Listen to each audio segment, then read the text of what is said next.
Сен уруп атчабы бул жакта? Шүгүр уруп атышат апа. Мындай турчу. Улум аман эсен уруп атабы? Кудайга шүгүр ата, күндө уруп атышат. Эртең менен уруп ойготуп, кечинде уруп уктатып атышат. Эртең силердин частиңарга жаңы солдаттар келет. Алардын катарында президенттин баласы бар. Сын президенти? Бул президенттин кичи баласы. Чоң энесинин колунда өскөн. Уруп атышкан эй. Анне президент баласына монтин. Ал жөнүндө бизден башка эч ким билбеш керек. Эркек эмнеге жетти? Жирен жуудурат, чай таштат, ар нерсени чегип алат. Жаткыла дейм. Бул бизди Токтардын алдында өтө эле уят кылып койгон жокпу? Жок эй. Шамал! Мына, тузак. Бирөөнү кичине коркутуп, Жамбараковго тиешелүү документтерди алыш керек. Нам нужен $1 миллион и вертолет. Пистолет менен $1 миллион эмне кыласың? Автоматко болуптур. Гранатометтерин алып алдым. Баяда жардам тийбеди эле. Бул 1 жыл чет өлкөдө жүрөт. Бирөөнү койбойлу, ата бирөө илип кетчү эле. Ата, чыныңызды айтыңызчы. Бул бирөөнү таба алдыбы? Бирөө фигня. Бул бешөөнү таба албады. Сенде президенттин номери бар. Конечно, любой point айла-айла. Унчукпай туруп турабыз, президент биринчи сени тосуп алчы. Почему я? Ну, в принципе, понятно, почему я. Сен учебный демедиңби? Гранатометтин учебный, сынактан атып. Биз бат-бат барып туруп коркутуп. Bayda kelip kaç kere eken ha?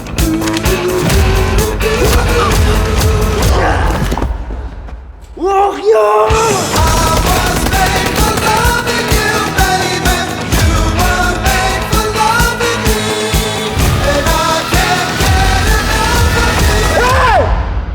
Az bu 2.60, 2.70, 2.80 de hiç türü yok. Sırası 3 de aydan. 3!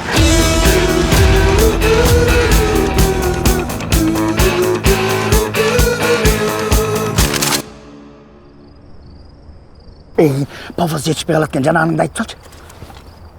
Балакай, ат салайын мı? Ат салайыкта жылка çıttanбай.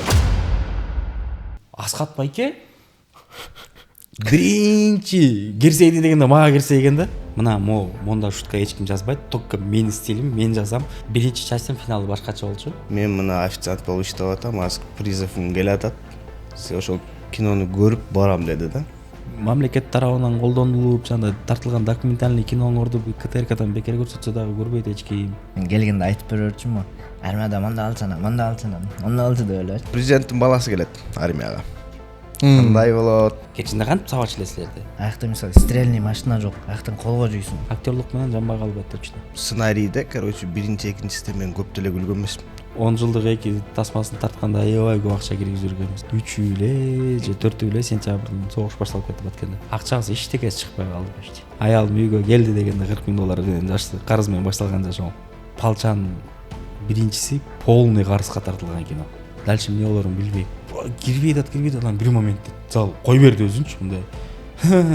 деп күлүп аткан жерден истерика күлкүгө кетти. Көп эле жабык көрсөтүүлөрдөн баягындай элдер ордунан туруп кол чапкан кинолор аз да. Туруп кол чап атсам мен сахнага баратканын билем. Анан бир кез алсам эшикке такап калып болчу. Точно билем, 10 күн могу жерде монтип турду да бүгүн бүтүп калат, эртең бүтүп калат депчи. Кашури баягы бул жагынан биз турагандан көп алдык. Болду, жетет десең, дальше кетип атат. Алчан бир мен 2 жумада тапкан акчаны бул жакта 1 жумада таап койгонбуз. Действительно моюнга алыш керек, ал тарыхта болбогон прокат болду. Буга чейин максимум өзүм иштеп таптым. Менин акчам деп кармап көргөн акчам бир $10,000 жетпесе керек. Солдаты сериалында Шматкону сүйлөштүк. 3 күнгө мынча сумго келип берем.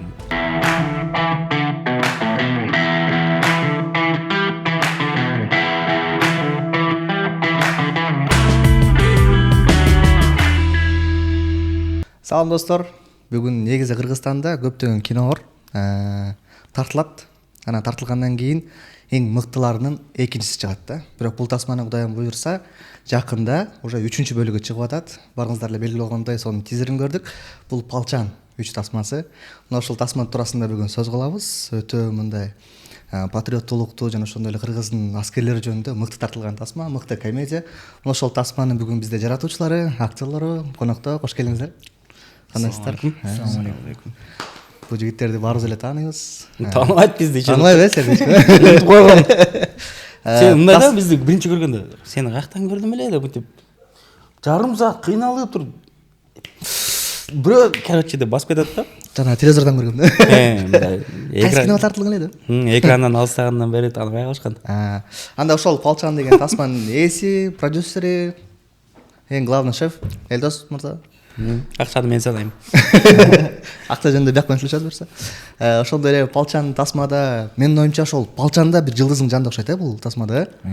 Ошол бизден Дастан мырза, ошо главный акчалардын бирөөсү. Жана ошондой эле бул тасманы койгон режиссер Нурсултан мырза, кош келиңиздер.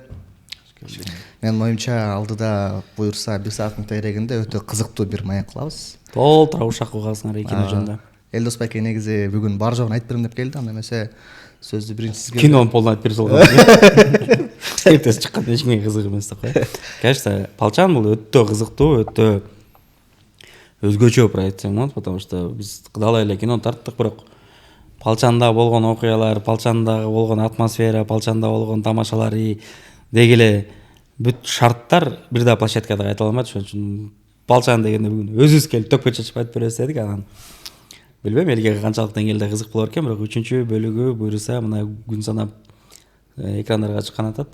И бул бөлүктө совсем бир башкача иштедик, действительно. Интрига болуп калдыңбы, сурап дальше. Айы бол, сразу айтам. Так, өзгөчөлүгү эмне болду ошондо 3-чүнүн? Сценарий? То есть бир экидей эле күлкүмүштүү, бир экидей эле комедия, бирок тенденция болуп атат да. То есть мурда биз кино тартарда эл кандай тамашаларга күлүп атат деп анализ кылып, тамаша өзүңө жакпайт. Ошону да анализ кылсаңар, эл кайсы тамаша күлөт деп. Ооба, мисалы зрительдерди бөлө келесиң да. Мисалы өтө эле бир умный, өзүнчө эле бир орусчалаш эле адамдар түшүнө турган шуткалар бар, керкилерчи. Тонкий деп кинотеатрда айткандан кийин 2-3 мүнөттөн кийин деп жарылганбы? И тескерисинче айтар момент даң жарыла турган шуткалар бар да. То есть ошол нерсени былтыр таксыр менен Палчанда салыштырып билгем да. Мен негедир таксырды жазып атканда бул шедевр, булунчалык юморду эч ким жаза албаса керек деп ойлонгом да. Себеби жанагы балким көргөндөр болсо билеттир, жана өлүмүнө даярданып аткан жер мен үчүн прям эң күчтүү тамашалар кеткен да, потому что адам өлөйүн деп атышы өзүнүн өлүмүндө өлө пафосуна даярданып атканы бул маразм да. Мына монда шутка эч ким жазбайт, только менин стилим, мен жазам, ушу менен өлө элди жарам дейсиң да, закрытый показ элдин баары ойго батып кеткен деп койчу дедимчи. Күлкү жок, паника, 500 адам эмне күлбөй атасыңар депчи. Мен ошол жерде азыр прям истерика кетет деп күтүп атсам. Ошол эле кезде Палчан 2де жана ужин болуп аткан жерде точно эсимде, мында шашылышта жазгам да. Болуп сценарийди бүтүрө калалы, тиги распечатка алып эртең съемкага чыккан десе. Келбечи барак. Так. Зубной паста бар деп коерсуң. Ладно, тек кете берсин. Эл күлө берет. Альфредо деп койсо, Аблу Хасе деп койсо күлөт экен. Точно ушинтип жазган. Ушинтип эле жазып берип койду, прям ойлонбой. Ашып кетсе 5 мүнөт. Моунчалык 5 мүнөттүк эпизодду 5 мүнөттө жазып кетерсиң. Так, Мали келди, Малинин артынан Асхат Баке кайра келип туруп деп койсун. Болот. Деп жазып берген элге истерика да. То есть сен бул элди окуп билгениң. Тамаша одон бери эле ушундай. Тамаша буларга өтөт, бул тамаша кичинекей балдарга өтөт, бул тамаша орто муунга өтөт, бул тамаша чоң муунга өтөт. Ошондо биз зрительдин полный возрастной категориясын охватывать этип атабыз дейсиң. Ошентип кинону да жазабыз. Палчан 1 деле ошентип жазылган, 2 деле ошентип жазылган. Единственное вот таксыр жазылып атканда өмүрүңдө биринчи жолу кассасы эмне болот? Элге өтөбөтпөйбү? Тияк бияк деп коркпой, еще религиозный тема деп коркпой жазгансың да. Ошол мен үчүн биринчи толчок болду. Анан 2-3 Палчан 3 жазып атканда, так, таксырды канча жаздык эле. Коркуштун кереги жок. Давайте өзүбүз күлөбүз деп туруп балдар менен отурдук. Өзүбүз өлгүчө күлдүк. Ар бир тамашаны чыгарып отуп күлүп аттык. Өзүбүз балдар менен бир отуруп, жигиттер ошодо өтө гом болуп кеткен жокпу? Биз деле жыгып аткан жокпузбу? Жакшы нормально. Ошентип жазылган кино да. И биз үчүн дагы чоң эксперимент, потому что бул биринчи, экинчи частына караганда менин прогнозум катуураак элди күлдүрүшү мүмкүн деп атам, 70%. Ну и 30% жана айткандай. Эмне ичинде болуп атат деп түшүнбөй калышы мүмкүн ал в целом ситуациянычы. Ошон үчүн страховка кылып жарымын өзүбүз өлө эле күлүп жазган тамашаларды койдук да, жарымын болсо могу в принципе күлкүнчүү эле болот да, давай деп кошуп кеттик. Өзгөчө. Бул жактан бирок баары бир эле ошол эле калып калган экен да, армиядагы окуя, Аскар Байка бар. Жана бул саясаттын бир ыргыктын бир тематикалары бар, Ооба, болгон Нуркул жок. Нуркул эмне болду? Экинчи частта кеткен да. То есть биз анда кичине хитрость кылганбыз. Ачык эле айтайлы да. Потому что биринчисин өзүбүз билбей бүтүрүп алганбыз кинону армияга алып келип Аскар Байкени. Бул маалымат эч жерге вроде бы айткан деле эмеспиз, бирок биринчи часттын финалы башкача болчу. Анан премьерага аз калганда монтажды көрүп, что-то бир башкача, что-то биз күткөндөй ойноп атат деп кыштын күнү барып кайра тартып келгенбиз. Премьерага 1 жума 2 жума калганда башка финал тартып коюп койсок, элге жагып кеткенден акчасы кудайга шүгүр болгондон кийин экинчи частка идеально болду да. Тиги армияда калып калган окуяны улантырсак болот деп.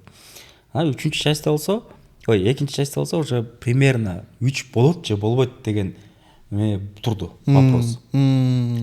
Эгерде экинчисин чыгарсак, элге жакпай калса, отзывдар начар болуп кетсе, как будто историяны бүтүрдүк. Бирок мындай варатадан нары бастырып кое бербейли деп финалда Аскар Байкелерди нары бастырып, Нуркулду чыгарып, экөөнү кетирип койгонбуз. Бул контрактада еще Шустрый алып калганбыз. На всякий случай депчи. Анан 3-70-80% точно тартабыз дегенбиз, бирок 20% коркунуч болгон, что экинчи часть элге жакпай калышы мүмкүн деп. Анан экинчи часть бирден жакшы болуптур деген отзывдарды көп уккандан кийин точно эле 3-кө киребиз деп туруп уже примерно билгенбиз эмне болот экенин. Бирок уже 3-чү частта да Аскар Байкени кетирбей, окуяны бүтүрбөй калып алсак, уже эл кечирбей болот деп туруп, монусунда небольшой спойлер. 3 бул по сути финал.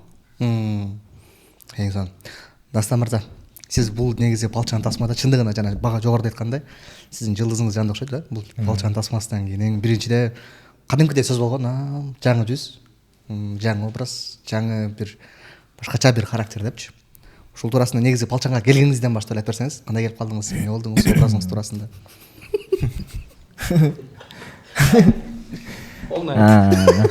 Мен негизи эме болгон. Негизи эле Фрунзе ТВга келгеним. Бул Балчандан сырткарыда биз Фрунзе ТВ чогуу баарыбыз бир командабыз. Фрунзе Productions.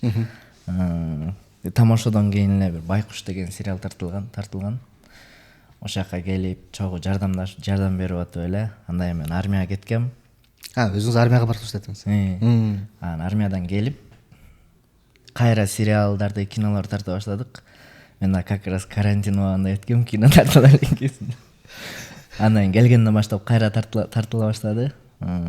Ошондо келип чогуу эле жүрүп, анан мен келгенде айтып берүүчүмүн. Армияда мында алчанам, онда алчу деп элечи. Ширенгенде башкача күгүзүп алып эле. Каяктан билесиңиз? Армияда ушундай күгүзөт деген приколдор бар болчу да. Мындай жаңы бир нерсе кылып коюп эле. Армияда ушундай деп элечи. Анткени эч ким армияга көп барган эмес да. Анан ошолорго алып эле прикол кылып, армияда ушундай деп анан ошентип анан Элдос Байке да армия жөнүндө кино тартабыз деди. Андан кийин сценарий жазып атканда кандай болот дейт. Мындай болот. Эми кичинелерин айтып берип турдум, мындай прапорщик болот. Мисалы, званиялар мындай кетет да, биринчи сержант, прапорщик дегенде мындай депчи. Сержант, прапорщиктер мындай хаха болот, мындай болот. Эми Элдос Байке деле билет. Ошентип деле тартылып болуп калды, жанагы инструктаж сыяктуу эле. Мен негизи эле балчанды экстренно ойлонуп үйгөнбүз. Ачык айтканда, прям аябай аз убакытта жазылып, аябай аз убакытта тартылып кеткен кино. Но бизге как шаблон катары баягы солдат сериал болгон да. Даже тот же прапорщик Шматко дегенге давай Шыдан кетсин фамилия, Шамиев деп коет, там Жусупов деген, Зубов дегенге окшош болот да, капитан. Давай ушундай да, аналог ошол. Мындан болсо бүт нерсени сурайсың. Кечинде кантип сабач элесилерди? Кандай приколдор бар эле сабаганга? Мындай болгондо эмне болчу эле, тигиндей болгондо эмне болчу эле десе, бул отуруп эле сүйлөй берди. Анан Балчанга чейин көрүнгөн жерде суранып жүрөт. Элдосбек мен кыпчыла кылбайм, Моролго мен кыпчыла кылбайм. А бул тиги Байкуш сериалына кыпчылганда прям ошондо көргөнбүз да, бул грузчик болчу бизде. По сути грузчик болчу. Ошо жана күлүгөнсө ошо бирдемке ташый кал, бирдемке жүктөй кал, бирдемке жыйнай кал дегенге жам аз семир болбоду. Апарык жаман шамдагай болчу. Сценарийде жок бул. Өзүнчө эле стрит ототса, как раз общагада тартып отосаң. Давай типа ар кимдин кийимин уктап жүрө берген баланын образына деп түрлү походу дела сценарий кетип атты. Мындай жаныңа туруп калсам, эмне кыламыз?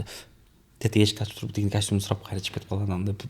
Удобный момент келгенде эле бул палочка выручалочка да, мында сценарийң бир тупикке келип баратса эле буну колдоно коесуң, юмор менен разбавлять этесиң, кетесиң дегендей. Андан кийин киного көп кызыгып, байке мен тартылам, муну максимально кылып чыгууга аракет кылып аттык мындай. Кой тур, бир күн ролуң келет депчи. Бир жыл жүрдү ошо, получается 10 жылдык 10 жылдык 2 күйөө жолдош. Ушу 3 проектте көтөр дегенди көтөрүп, жүктө дегенди жүктөп, чыта дегенди чытап кызмат кылып эле жүрдү. Анан как раз таки ошо Палчан ойдо жок жерден эле тартыш керек болуп калды, экстренно тартыш керек болгондо эле анан эмне дегенде биринчи очередь бир жерде тартыла турган кино, потому что күздө баштап атабыз, кооз нерсе чыгара албайбыз. Экинчиден экономичный, анан бат бүтө турган кино, потому что акчабыз жок, аз карыз калабыз, тияктан сурайбыз, бияктан сурайбыз, бир жерден процент алабыз, иш кылып бат бүтө турган кино керек болот дегенден Палчан эң идеальный вариант болуп калды. Анан биринчи эле чуркап бара коюп туруп ошо Министерство обороны барып бир сурасак, в принципе можно, бирок сценарийиңерди көрүшүбүз керек дегенде, жазып почта электр тияка барып военный часть акырын сурап көрбөйлү деп ичине киргенде, көзүң чачырайт да, как киношник бүт баары даяр турат, колдоно бер дегенде үйгө келдик, 7 күндө жаздык. 2 күн еще редактировать еттик, общий 9 күндө сценарий бүттү. 2 күн подготовка менен чыгып кеттик. 2 күн. Эми сен тааныган эле кино жаатында иштеп жүргөн адамдар бар, художниктер, режиссерлор. Сценарийди алып туруп окуп көрөт. О, жактырма, кандай экен, бир күн чыккандабыз. Эмне деп чыгабыз, короче, спрос жок. Сен колуңан келген КППны түз, сен колуңан келген реквизиттерди чогулт, сен колуңан келген жумушуңду аткара бер. Сверхъестественно эчтеке сурабайбыз. Ушундай шарт болуп калды. Кеттик дедик. И как-то команда сплоченно иштеп туруп, ошо Палчан биринчиси элге бир ошо башкача, өзгөчө менен жакканы. Менимче ошол бир эме болуш керек да, көрсөткүчтөрдүн бири. Команданын мондай отчаянно иштегенин да. Канча күн болду съемка? Биринчиси же экинчиси? Биринчиси деле, экинчиси деле бир 15 күнгө чейин, по-моему, 13-14, анан 1-2 күн да съемдорубуз болуп калат, мындай жетпей калган күндөрү. Үчүнчүсү 12 күн. Үчүнчүсү 12, потом дагы бир күн бар, 13 күн да. 13 бизге какой-то магический болуп атат да, могу Палчангачы. Потому что керекти жерлер калып калат, анан барып толуктап келели деп монтаждан жетпей калган жерлерин. Жакшы, эң сонун. Палчандан кийин жашоо кандай өзгөрдү анан? Кандай өзгөрдү ошону айтсаң? Көчөдөн кетип бараткан сүрөт көчөлү деген. Көчөдөн сүрөт көчөт.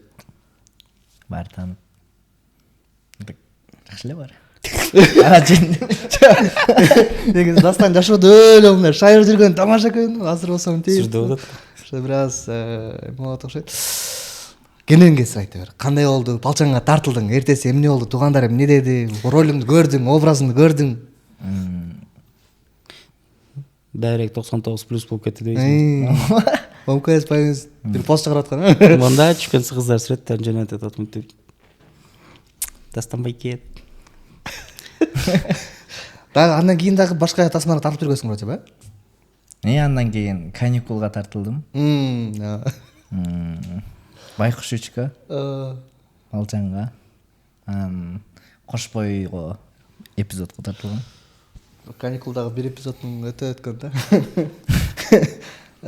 Машинанын терезесин сүрөт тарткан.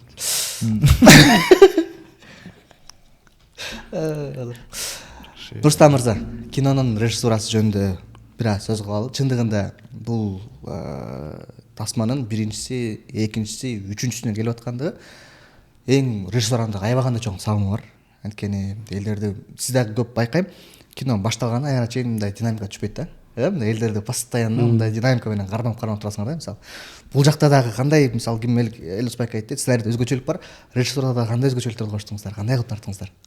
Так. Мен баягы бир Элдос Байкенин айткандай версиясы бар да, экөөңөр кээ бир жерде мындай оюңар мындай өткөн маяктан эл күлөт, маяктан эл күлбөйт деген бир айтып могул тамашадан эл күлсө мынча сом берем деп. Ал башка. Темирлан экөөбүз ушинтип былтыр айтышып кеткенбиз. Жана айтып өткөндөй эле да, то есть өзү күлүп атат бирок эл күлбөйт деген эле тамаша болчу. Анан площадкада спорлошуп кетти. Анан Асхат Байке да алып эле койбой эле, айтпай эле койбой эле, давай спорлошобуз. Эл күлсө 5000 сом дедилер. Залда кашай күлүп атпайбы ушул жерде. Ошондо кандай болду бул жолкусу? Мунусунда экшен көбүрөөк, чын эле көбүрөөк. Өзүбүз трейлерди жасап атып дагы өзүбүз коркуп кеттик экшендардан. Мындай жөнөкөй кадрларыбыз жокпу депчи. Үчүнчүсүнүн айырмачылыгы ошол, анан көбү актерский дагы башкача болуп өсүп калышыптыр балдар. Кадимкидей, баягы биринчи, экинчи чачка караганда да жакшы болуп калыптыр. Асхат Байке баягындай эле сонун актер. Булар дагы күчтөнүп, башка кинолордон дагы тартылып опут алып, билбейм, айтор ишигип, бир сөздөн эле түшүнүп, баары сонун болду негизи. Бир эле немеси аябай суук болуп кетти ошол жакта. А так баары сонун эле. Мындай съемка учурунда мисалы силер үчүн байкашымча бул үчүнчүдө эле бат эле тартылып калды, туруп туруп эле. Чойгонго возможность жок да Салмат. Мындай силердики постоянно ушундай биринчиси, экинчи, үчүнчүсү мындай экстренно тартасыңар, туруп туруп эле. Жок. Жок, экстренно дегенде мисалы бир локация да. Ооба. То есть сценарийде эмес, жазып атканда да постоянно айтам, балдар давайте хотя бы шаарга бир жака чыгып келели, мындай разнообразие кылып коелу картинкада. Хотя бы 5 мүнөттүк эпизод болсо да чыгып келди кылып, мындай клуб тогушуп элейди. Жана сен айткан динамикага да алып келатканда, бияка алаксыштын кереги жок болуп калат. Ошол жерде эле кармап эле историяны каклай бересиң. Динамика бешине элге айырмасы жок. Бир казарманын ичинде эле болот, потому что жазганда бир эпизод бар, баягы эле жана фишка катары биз балчандын ар бир күчтүү жагын эсептеп чыгабыз. Так, ата бала это бир күчтүү жагы. Биринчисин мынткенбиз, экинчисинде мындай ойногонбуз, үчүнчүсүндө мындайдан алып кетели. Мунусунда еще интрига көбүрөөк болсун. А давай, реально өзүнүн атасы келип калсын да, ошол экөөнүн ортосуна талаш болсун деп. Тигинде ата, мында ата дейт. Все, прикол, кеттик. И ошолну целый киного сөйлөп чыгабыз. Аялы өткөндө мынтип келген, азыр мынтип келди, анан кийинкисинен мынтип келсин деп каждый плюсту бириктирип атканда башка нерсеге убакыт бөлүнбөй атат да. Жатканыбыз ошол жер. Частьтан бизге чоң рахмат, биздин коргоо министрлигине. Бекер жатакана берилди. Жатасың, солдаттар менен подъем менен турасың, эртеден кечке тартасың. Анан любой съемкада актер кечигет, массовка чогулушу кыйын, реквизиттер даяр болушу кыйын. Бизде андай жок да. Бар, даяр. Таптайыр. Командир турат, 50 солдат 2 мүнөттө келип калат. Танканы талаага алып чыга бергиле, биз азыр жарым сааттан барып калабыз, танканы кетип атат. Таланы көзөй. Анан өткөндө жана тизерден көрдүм да, Рембо атып атканда. Ок. Канча штук? Канча бар? Бизде бар. Сен тартынып атасың по-любому. Бир мынтип атат, артынан бир кадр дагы бир атат, анан капталдан бир атат. Тиги да уже 3-чү часть биз менен иштеп жүргөндөн билет да канча дубль кыларыбызды. Кажется, чынында да бир КамАЗ эле, бир машина эле жүк алып берди. 4000 ок кетти окшойт. 4000 ок? Потому что пулеметти бир бассаң эле 200 ур кеткен да. Тыргылдаган модель. Анан бир эле дубльга алып жетишесиң. Анан баягынан.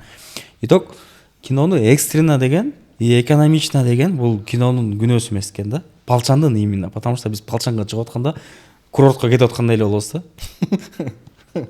Биз как раз таки Балчаны бүтүп туруп Балчандан кийин таксырга секирдик эле жиинде болуп калалы деген. Мисалы локациядан локация алмашып, пробка шаар, кыйк так локациялар табылбай, особняк керек, особняк мындай эмес болуш керек болчу, бул керек, тигил керек деп атып. Бүткүчө болгон ден соолук, болгон нервиңди берип койдуң.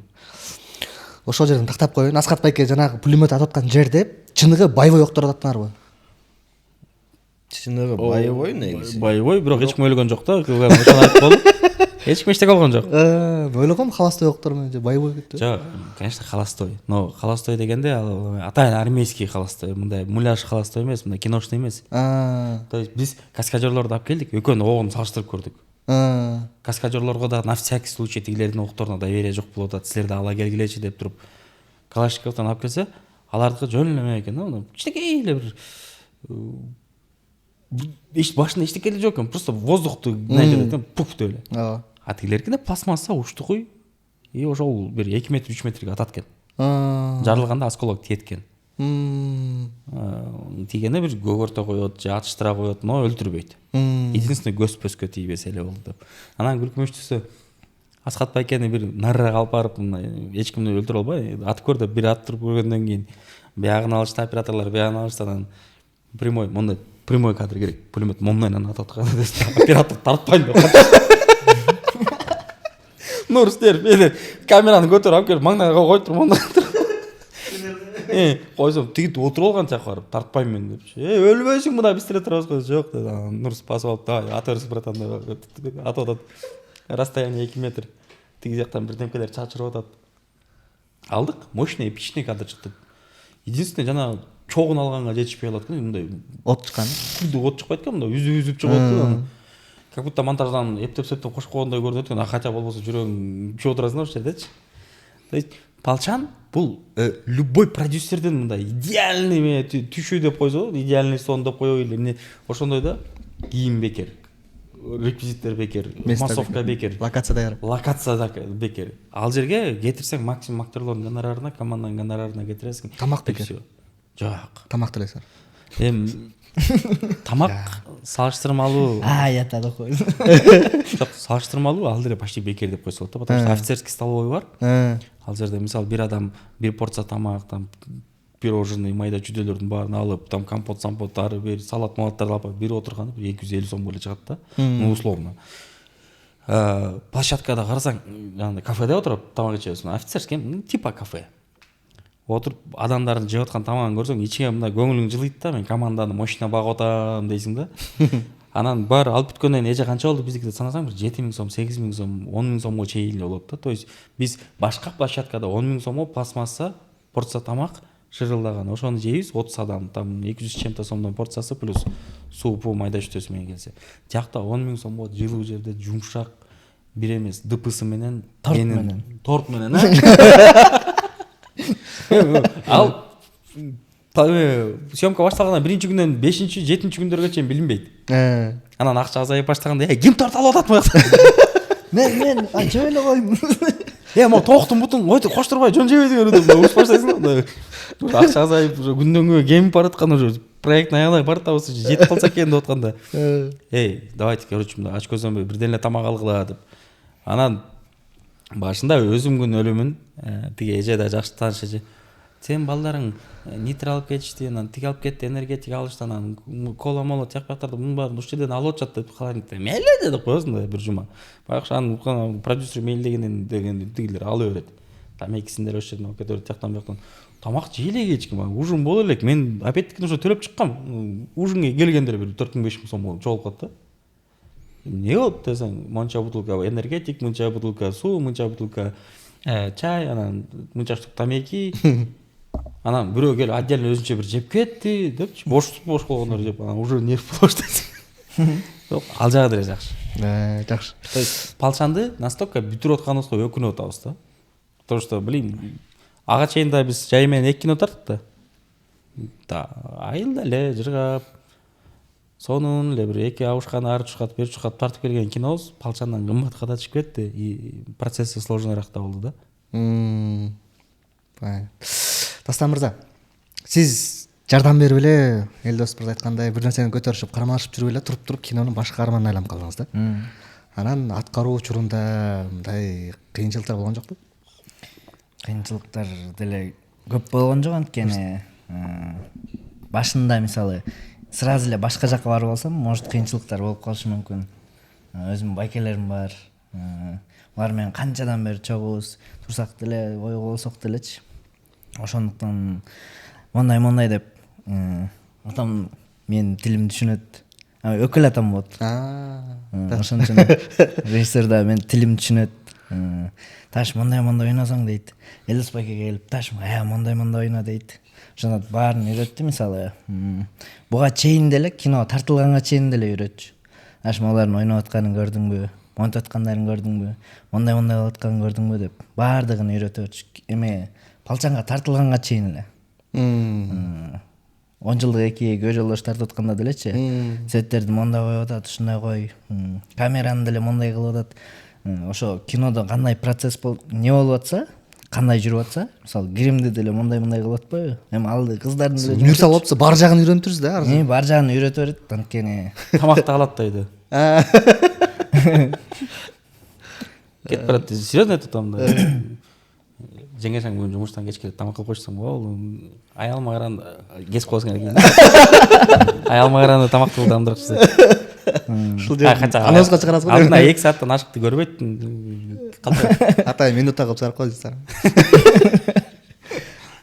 Ошо бардык жагын үйрөтүп уже мындай таш кийинчерээк тартыл деп атканы ошол болуш керек, анткени баарын такшалдырып туруп андан кийин тартылыш керек деп.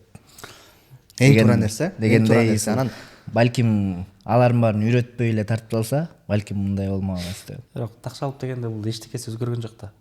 Биз буну 4 жыл 5 жылдан бери таанып уже деп күлгөндөрүнө чейин жаттап калганыбыз үчүн под него жазылган роль да. Өзүн ойноп койду. Өзүн эле ойноп койду.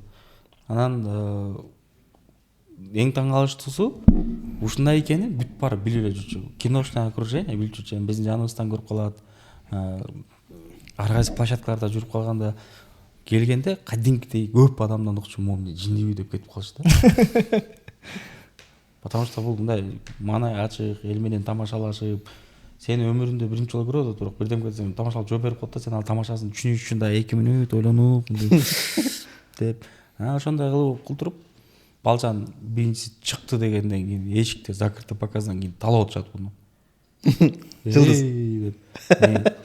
Вот ошол эле сыяктуу, потому что бунун бир нерсе, мисалы мен өзүм ойногонду өлүлгүдөй жаман көрөм. Мен өзүм как актер жакшы актёрмун деп билем. Именно интонация жактан, башка жактан, бирок бетим ойнобойт экенин билем да. Мен үнүм менен бере алам, бетим менен бере албайм. Ошон үчүн кадрга кирбейм.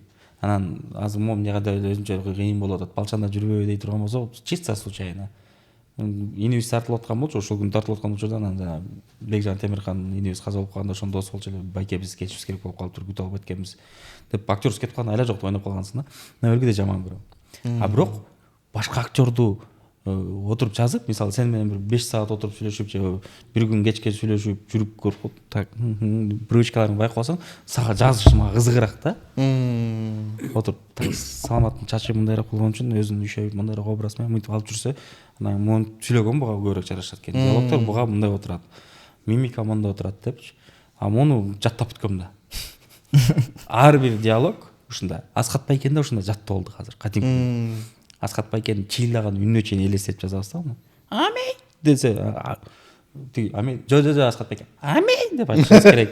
Ушинтип элестетип жазганбыз. Киномо деген сыяктуу болчу. Ошондойго чейин уже көрүп аласың. Анан бир актерду көргөндө эле, мисалы экинчи частта тиги Баткенден инибиз бар. Аны байындарын көрүп отуп эле, мо көкмен мындай экен да деп туруп эле кебетесин алып туруп иши таанып жүргөн үчүн жазык, ал деле элге жаңылык болду. Азыр 3-чү частта дагы бир инибиз кошулуп атат. Ал эми убийца да. Кебетес жакшылыкты таанып болуш керек көп эле. Ага өзүнө отура турган амплуа. Потому что өлө сонун актерлор бар. Бирок ал актерлорду сезген сценаристтер керек болуш керек дейм да. Ошол өңүт ачып берген, э? Потому что вот эң бир таланттуу актерлордун бири Жеңиш Майрамбек уулу. Моника Белучи бол бириге элек кезде биздин тил менен айтканда затравщик деп коет, конференция чыгып туруп, кийинки тамашабыз мындай деп басып кетип калган бала болчу да. Бакыт Байке аны ошондой сездиби же өзү ошентип өзүн сезип жүрүп анан кийин ача албай жүргөнбү, балким жардам берип ушундай сыяктуу эле. Жакшы автор, жакшы сценарист и адам креатор го, мындай юморист башкача бир. То есть бул деле ошо ачылмак. Просто буга мындай пух деген керек болчу. Ошол болду. Балким жанагында биз буну көп кинолорго кое бербейбиз. Азыр не дегенде главный роль болсо, жок дегенде второстепенный роль болсо, мейли акчасын сүйлөшөлү, гонорарын айткыла, барып тартылып берет деп. Бирок жанагы эпизод дегендерге кыпчылы берип, бетиң баары эпизоддо жүргөн актерго айланып кетпе деп кармайбыз. Анан кээде досторубуз аябай катуу таранганда кое берип коебуз. Блин, расчет ала болдук эле, тигинтип эле, барып камерадан, кадрдан көрсөң, сен сезгендей сезбейт да. Мейли, мунусунда көз чумуп кое берели, бирок дальнейшем мындай кылбаганга аракет кылды. Анан баягы байкуш 3-кө жөнөтүп атканда мен балдарга өлө катсагам. Жигиттер тиги палчандагы эле дастан болуп калбасынчы. Как раз ошол суроону берейин дегем да. Сиз жана жогоруда айтып калдыңызбы? Ар кандай кинолорго тартылган депчи. Бирок байкасам ошо образдын баардыгы ушундай бир типтеги, бир типаждагы образдар да. Ошо палчандагы эле ошол өзүңүздө ойногонсуз да. Мисалы, именно ушуну көргөндөн кийин, мисалы, амплуаны өзгөрткөнү ойлогон эмеспи? Өзгөрткөнгө эч ким айткан мүмкүнчүлүк түзбөй эле да. Палчандан көрүп эле, палчанга. То есть ошого окшоштуу эле ошого сценарий жазып берип атат да мындай. Эми ачык эле айтканда, мындай да, Асхат Сулаймановду мындай актер экенин, ушундай комедийный актер экенин, скорее всего, Бакыт ачса керек Такебай мененчи, Осмонканов. А биз ошонун шаблонун колдонуп атабыз. Потому что бул настолько иштеп атат, элге жагып атат, и эл мындан башка Асхат Сулаймановду көргүсү келбей деле калды да. Өткөндө приговорго, по-моему, мен көрбөдүм, бирок трейлерден көргөн, өзүнүз ыраазам, жанагындай коррупционер, милиционердин ролун ойноп. Серьезно ойногон, а? Отурбай калыптыр. Жанагы эмени кызыңыз беле, Сагынбай Манасчыда башка каарманды ойногон. Манасчынын ролун аткарган да. Ошол эле сыяктуу да. Пока мунуку туура айтасың, өзгөртүш керек амплуа, бирок бул айтып атканыбыз, мисалы, актерлук менен жанбай калбайт точно. Мен деген азыр Асхат Сулайманов эле үй бүлөсүнө жетиштүү акча, өзүнө жетиштүү акча таппаса, актердун доору өтө кыска. Бир хайп болсо, бир жыл ашып кетсе, 3 кино же 4 кино тартылат да, башка киношниктер карап туруп, чото монун бети өтө көп болуп кетти деп туруп уже чакырбай башташат. Чакырган проекттеринен алган тыйыны деле бир ай плотно жашап койгонго эле жетет. Актер болуп, если театрда иштеп, театрдан экинчи театрга барып иштебесең эле, жан багыш кыйын. Либо эмгек сиңирген артисттер деген или заслуженныйларга деңгээлине чыгышың керек да. Мисалычы, актерлордун баары байкуш деген жерибиз жок. Просто өмүрүн арнаган адамдар бар. Анан бизге окшоп мындай көчөдөн келе калып эле ушул сферага кошулуп кеткен адамдар бар да. Анан бир киного мага 2000 доллар берип койду, значит, постоянно ушундай боло берет турбайбы деп ойго атып кеткендер көп да. Буну кесип катары көргөндөр бар, анан хобби катары. Биз образованиябыз жок адамдарбыз. Действительно, просто биз жакшы комедия школасын өткөнбүз, юмор школасын өткөнбүз, КВНден, тамашодон, и элге эмне кылып күлдүргөндү билебиз. Болду. Мен драматургияга секирбей элем пока. Потому что колуман келбей билбейм да. Мен анын үчүн окушум керек эле. Бул деле пока тамашодо сахнада кандай ойногон, ошону эле кийичинде эле совершенствовать этип, актерлук чеберчиликке кирип атат, ыйласаң ыйлап берет, күлсөң күлүп берет. Бирок Асхат байке айткандай эле окуп кой деп атат. Азыр өзү чечет. Если окуп, улантып бул нерсени көрөм десе, биздин бир эле советибиз биякта акча чөп турган бир нерсени түзүп кой. Балким бир жумуш постоянный, балким бир кичинекей пассивный доход, или жок дегенде реклама менен бетиңди раскрутка кылып алам. Актерлукка ставка койбой эч качан. Мен ушу менен жамбагам деп. Сиздин оюңуз кандай бул жакта? Туура эле. Бар жагына карасаңыз, эмне кылайын деп атасыз келечекте? Кандай кылайын деп атасыз? Бул тармак боюнча кетесизби же сиз дагы бир бизнесмен болуп кетесизби? Эми аян көрөбүз. Жок, пландар кандай алдыда? Көрөбүз. Азырынча Сүйүгүп атып, баш айланып. эме көрөбүз. Көрөбүз, кандай ылайыгы келсе ошону кылабыз. Жакшы. Көбүнчө мисалы бул эркектердин жобу да негизи. Аялың качан бүтөбүз? Көрөбүз деп калат.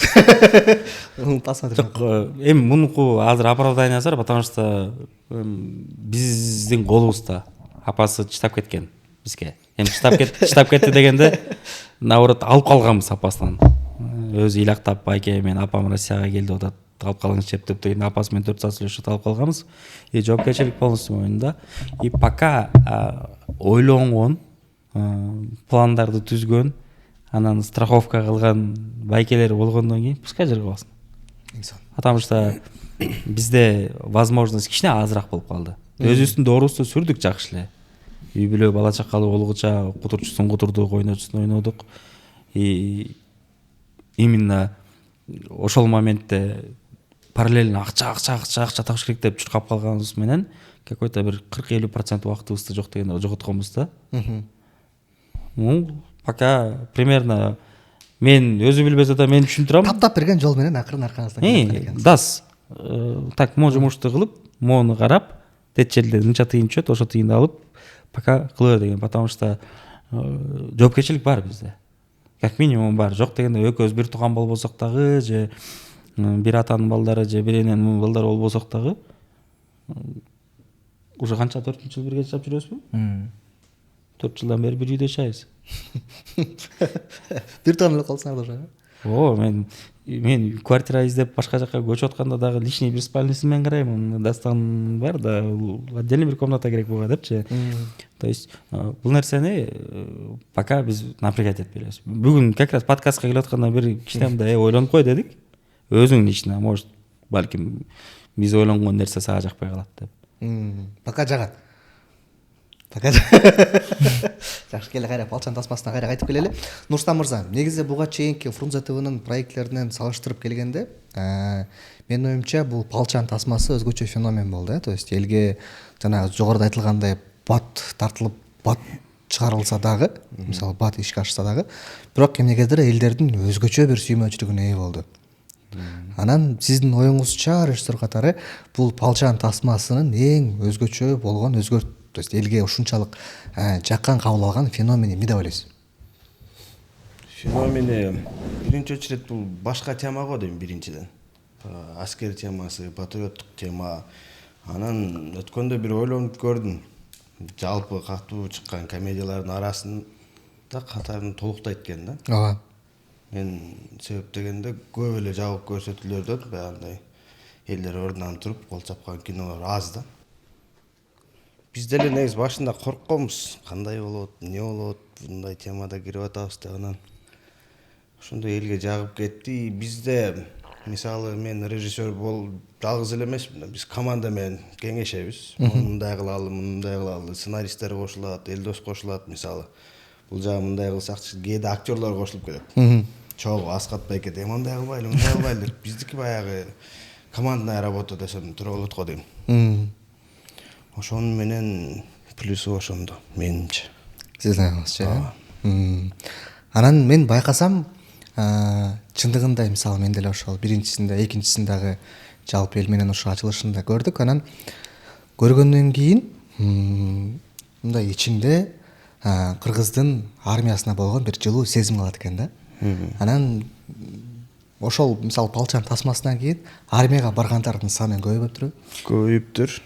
Ошол туурасында бир мен өткөндө бир кафенияга кирсем, Байке сиз Балчан тарткансыз да дейт, бир жыл мурда. Ооба десем, мен мына официант болуп иштеп атам, азыр призывым келатат.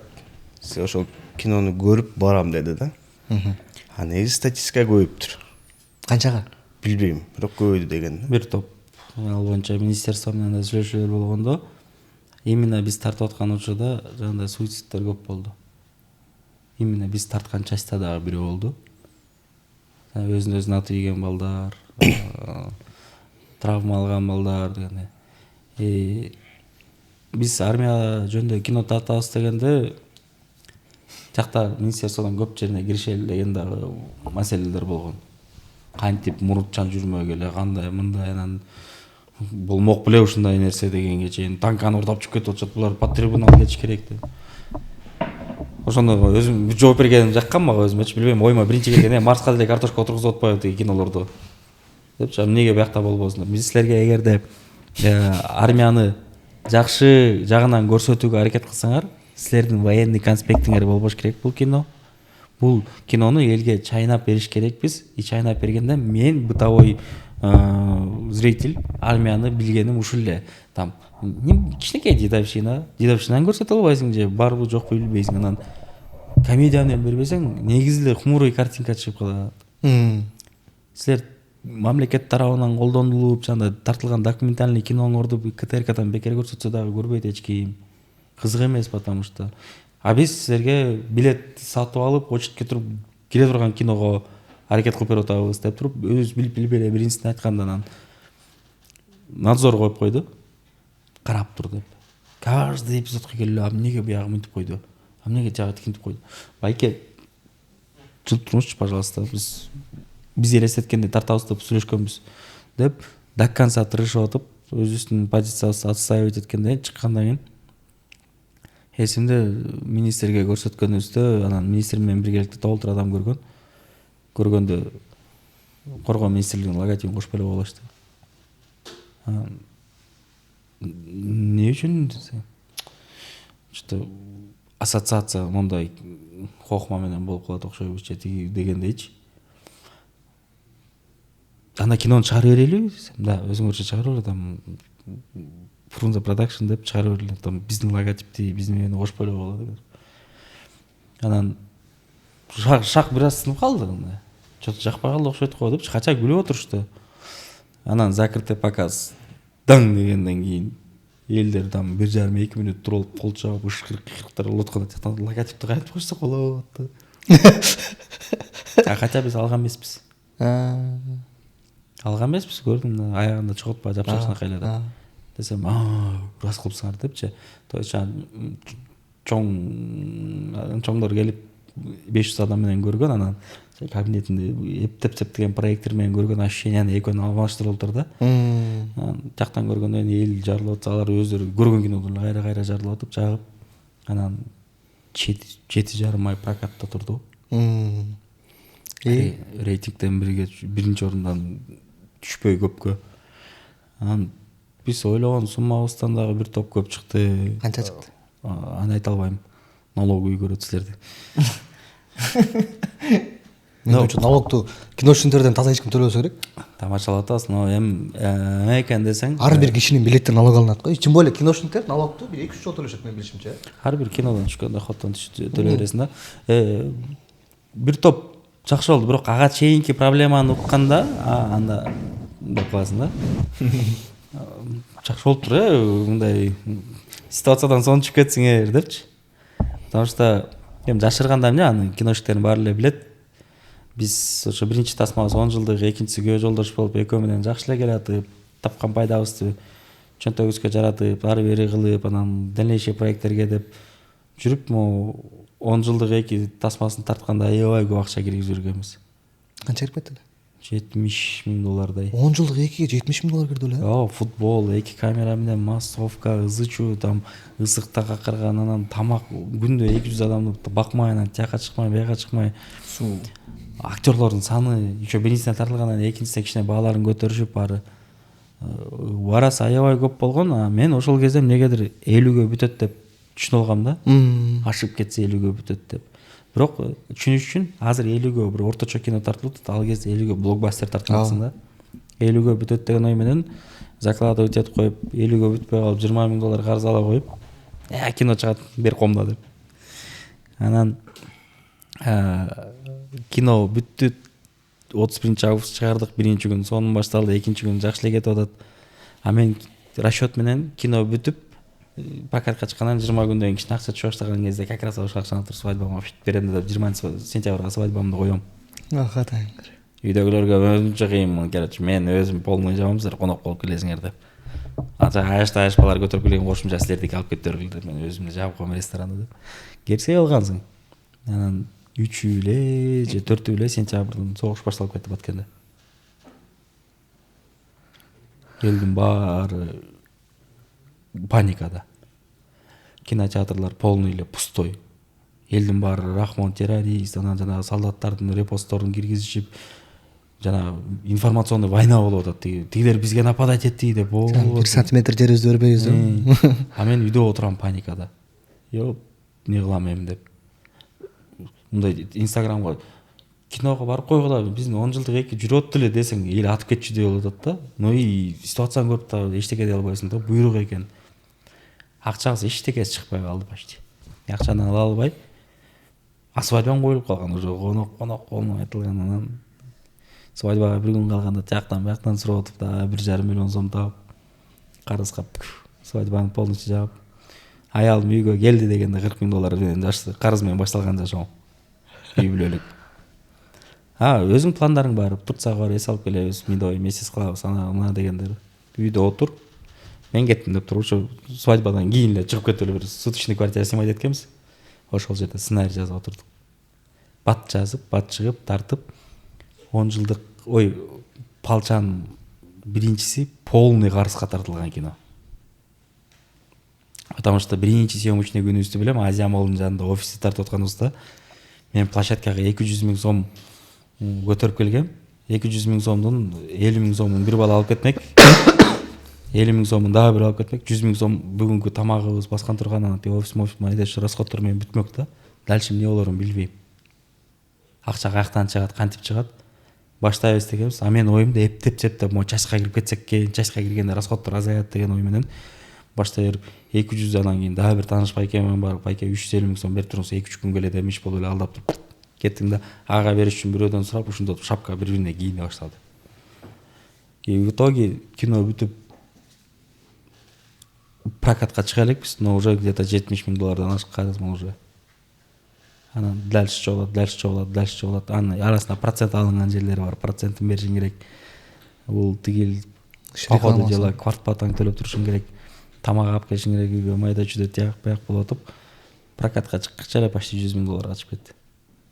Ошондо үйдө жатасың ойлонуп коюп, эптеп-септеп мону жаап кетсем экен, могу кино менен дегенде действительно алганда Палчанга берер максимально берген прогнозум ошол кезде 70 болгон болчу. Негедир. Майрам болот, ал болот, бул болот, $70 000 тапса, эптеп-септеп машинени сатамбы, бирдемке кыламбы, анан тияктан YouTube каналдар менен бирдемке иштей коюп, калган 30-ун жапсам, хотя бы карызым жок жүрсөм экен деп аткам да. Деп ойлонуп, койго атып, депрессияга кирип, жүдөп какап жүрүп, анан кийин жана көбү билбейт, бирок закрытый показа менен релком крышам тайып калган. Эл кызатып атасың, мына кирбейт, анан бир моментте зал кой берди өзүнчү мындай деп күлүп аткан жерден истерика күлкүгө кетти. Дедим, күлгөн сайын тери агып атат монтип, анан титр кеткенде эл туруп кол чабып атса, мен сахнага барып атканын билем. Бир кез алсам эшикке такалып калып монтип болчу. Мен кирген, Макс Токтоналиев деген дос бала келипти. Красавчик, куттуктайм, ана деп кучактап кетип калса, жактардан дагы деле кол чабат. Мындай да, потерясың да, короче, сахнага чыга албай. Анан чыккандан кийин көздөн жаш кетип, бирок по-любому ишенген жоксуң. Закрытый показды жарыш бул не показатель. Анан эртеси күнү 23-нде чыгып калдык, как раз Майрам карата Манас кинотеатрынан чалып калды, жана бандерингер чечип койду, калып кетти деп. Эртең күнү барсаң, очередь саат 11-де. Карасаң школьниктер, школьниктер понятно, там чогулуп келип, Майрамга куттуктап кирип атышат деп. Десем, тиги кинотеатрдан чалды, DCP жөнөтпөпсүңөр, бизге срочно алып келгиле дедилер. DCP чоң экранга эл түшүнбөсө. Россияга чуркап барсаң, Россияда битком кетип атат элдер. Саат 1 болуп элек. Жактан бияктан синематиканы ачасың, толуп кетип атат. Не болуп атат, уже саат 3-төн баштап сеанстар которулуп кетип баштады, мондо кетип атат. Саат кечки 8-ге келгенде Манас кинотеатрында вообще бир кино калган жок. Бир күндө болуп кеткен ажиотаж. Үйгө келип алып, өзүбүз көчөдө чуркап жүрүбүз, кинотеатрдан чыгып, не болуп аткан чү, эл батпай, касса ызычу. Үйгө келип туруп, деп анан кийин по-любому ишенген жоксуң, ошондо дагы. Майрамдын шылтоосу менен ушундай ажиотаж болду. 23-нде армия жөнүндө кино, всё идеально совпало, ошонун арты менен кетти деп. Эртеси келсең, эртеси болуп атат. Точно билем, 10 күн могу жерде монтип турду да, бүгүн бүтүп калат, эртең бүтүп калат депчи. Анан, по-моему, 3-чү же 4-чү күнү карасам, TikTokко полный чыгып кетти. Бакыт байкеге чалып, ыйлап атам, байкем, неге өмүрүмдө бир жолу мындай ырыскы келсе, биринчи жолу бир ушундай взрыв болуп атса, неге антет десем, Элдос, биздики биринчи күн чыгып кеткен, вообще кыжалат болбо. Ал жерден көргөн адам кинотеатрга барбайт болчу деп туруп успокаивать этип койду. Анан бир сеанстты ачып карайсың, 3 адам жет, 5 адам жетпей калса деле уже подозрение тиги TikTokко кетип берет да мындай. Толуш керек эле, 3 адам TikToктон көрүйдү депчи. Бош болуп калса. Ошентип 5 күн өттү, 10 күн өттү. Жана тырышканын кое бербей. Марттын 8-ин урдук, майрам күнү по полный. 12-си 13-ü бүтүп туруп 15-теринде точно билем отчетту келди кинотеатрлардан ачып карасам карыз полный жабылып тур, чөнтөккө мощный акча калып тур. Азыр могу акча менен балдар менен бөлүшүп баарысын жашоосу өз калыбына түшөт экен. Фу деп турган бар турсак бычак болуп тойгуп ойлонгум келген жок дальше жолорунчу. Но карыздарыбыз жабылып 4-5 ай өткөндөн кийин наоборот элибизге карыз болуп калып, ушундай болуп калды да, жашоо мындай 180 градуска өтө батайланды да. Бир айдын ичинде эле мындай болуп кетти даже. Бир ай. Февралдын 23-үндө чыккансың, февралдын 28-и бүттү, айды жапты, ошол айдын отчеттору келгенде мындай көзүң жана мультиктегилери жака бир учуп барып, кайра мындан келип чапталып, карыз жок, жашап калат турбаймынбы дегенде, эметип получается ошол $100,000 карызың болсо, почти ошонун баары жабылып тур деген да, таза. Дальше кайганда 5 сомчу, 10 сомчу Кудайдан тилегениң тока уже карыз жок жашасам экен деп аттың эле, уже мындан артык сураганга болобу деген ой менен ичибизде орозого прям таптаза келип кеттик да, мындайчы. Кудайга шүгүр деп. Действительно ушундай болуп калат экенсиң, жана бир күйгөндөн кийинчи. Башка дос балдарыбыздын, конкуренттердин киносу чыгып туруп, алар кичине кетип атса, ичкүдүүлүк болуш керек, по идее, блин, биздики мындай. Аларга да буйрусун, болду, Кудайга шүгүр, баягы бул жагынан биз сурагандан көп алдык, болду, жетет десең, дальше кетип атат. Мейли кинотеатрлар кечирим сурап атам, пока что Палчанды кичине кыскарта туралы, башка кинолор чыгып атты. Алып сала бергиле, мейли. Жетет бизге десең деле. Наоборот күчүп атты да. И майдан баштап кайра сентябрга чейин пойдем кетти, 3-4 волнасы сентябрга чейин мощно кайра кармалып берди. И биринчи чайска мен эле эмес, общий студиябыз сонун жашап, сонун жүрүп, азыр курсагыбыз ток, кийимибиз бүтүп жүргөндө обязанбыз да. Анан экинчи чайска келгенде ошол жерден чоң маселе турду. Бирди уят кылып койбошубуз керек деген. А экинчи часть элге өткөндөн кийин, жаккандан кийин хотя бы моим көп франшизалардын проблемасы биринчи, экинчи частька келгенде, үчүнчү частька келгенде мондай по наклону түшүп кетчү. Ооба. Даже горел түшүндү. Макул, акчасы жагынан анчалык таппайлы. Бирок как минимум отзыв жактан түшпөйлү. Болбой калыптыр деп чыкпасын деген аракет менен кылдык да. Жаман көп сүйлөп койдум, акча сүйлөдүм. Жанан акчасы жагынан аштыбы? Я. Акчасы жагынан аштыбы? Экинчиси? Жок. Жок. Бирок отзыв жагынан ашты. Отзыв жагынан ашты, бирок самый күлкүнчтүүсү Палчан Бейишенин таманын жанында чыгып калбадыбы? Бир жума аралыкта. Башында бири-бирисин алыс эле болчук. Анан мындай болуп калды. Биринчисинде эл байкабай, кинотеатрлар билген эмес мындай ажиотаж болуп келерин. А экинчисине бир ай калганда эле чалып, сурап, палчандап келгиле болуп, өлө интрига болот да. Анан бир жума аралыгыбыз бар. Биз да түшүнүп атабыз, что бир жумадан тиги аябай күчтүү конкурент кетип атты. Бирок чын-чынында келиш керек, айтыш керек, мен Бейишенин таманында жакшы болот. Болсо Аяштай болот деп, Аяштын ажиотажын көргөм, башка кинолордун ажиотажы. Где-то Аяштын айланасында болот, бир 3 зал же 4 залды алат, ошолорду толтуруп кете берсе керек деп ойлогом да. Алардын жанында биз бирдемке болуп турабыз, по-любому. И бирок бир жуманы урушубуз керек дедиле. Именно ошол бир жумада отзыв укмуш кетип атат. Анан бир жуманын отчетун алып туруп, Палчан бир менен салыштырсам, 2 эсе уруп кеткен да бул жакчы. То есть Палчан бир менен 2 жумада тапкан акчаны бул жакта бир жумада таап койгонбуз. Ох ё десең эле тиги чыгып туруп жаман катуу кызды. Жалгыз жашап кеткен кино биз болдук, жанындагы майда жүргөн. Палчан Бейиш менен тирешкен жалгыз эле Палчан калган да ошол кезде. Тирешти деп айтпай эле коелу. Жанында турган деген. Жанында туруп калдык деп коелу эми. Башка кино бар. Действительно моюнга алыш керек, ал тарыхта болбогон прокат болду. Анан биз деле ойлоп койдук, мисалы, бирди тапкан акчасын Палчан 2 1,5 жумада тапты. Ой, получается жарымын. 7,5 ай турган, биякта 1,5 жумада. Анан өзүбүз деле отуруп мындай айттың кылгандан болбойт, потому что билгенбиз примерно эсептеп көрдүк да. Если 1,5 жумада ушунча табылса, дагы бир 10 күн, 15 күн тынч коюп койсо, бир ай турганда жакшы эле тыгынчы экен. Бир айды болгондо, походу мен жанагы көрүп койгон пентхаусума көчөрөт болчумун деп ойлонуп койгом да, эми тамаша катарындачы. Бирок тоже шүгүр, потому что тиги бир жумада таптык деген акчага башка студиялар успех болду, биздин кино укмуш турду, анан болду деген суммасын угуп туруп, силер канча тапты, манча тапты. Аябай жыргапсыңар деп сарказм кылып кетип калчу да эле тема да. бирок из-за того что бирдин деңгээлин көргөн үчүн ичиңде болуп калды, бирок ситуацияны өлө жакшы таксыр спасать этип кетти. Потому что таксыр ошо кыйналып аткан учурда, карызга батып үйдөн чыкпай жөн эле жаткан учурда, Палчан чыгат жакында 1 ай калды, ошо 1 ай эптеп өтсө экен деп жаткан учурда чыккан сценарий. Анан ичиңден ошону тартсам жакшы болот эле, кичине бир акча артып калса болмок да. Сен жана айткандай эле $70,000 максимум чыгат. Карызымды да жаба албайм мен.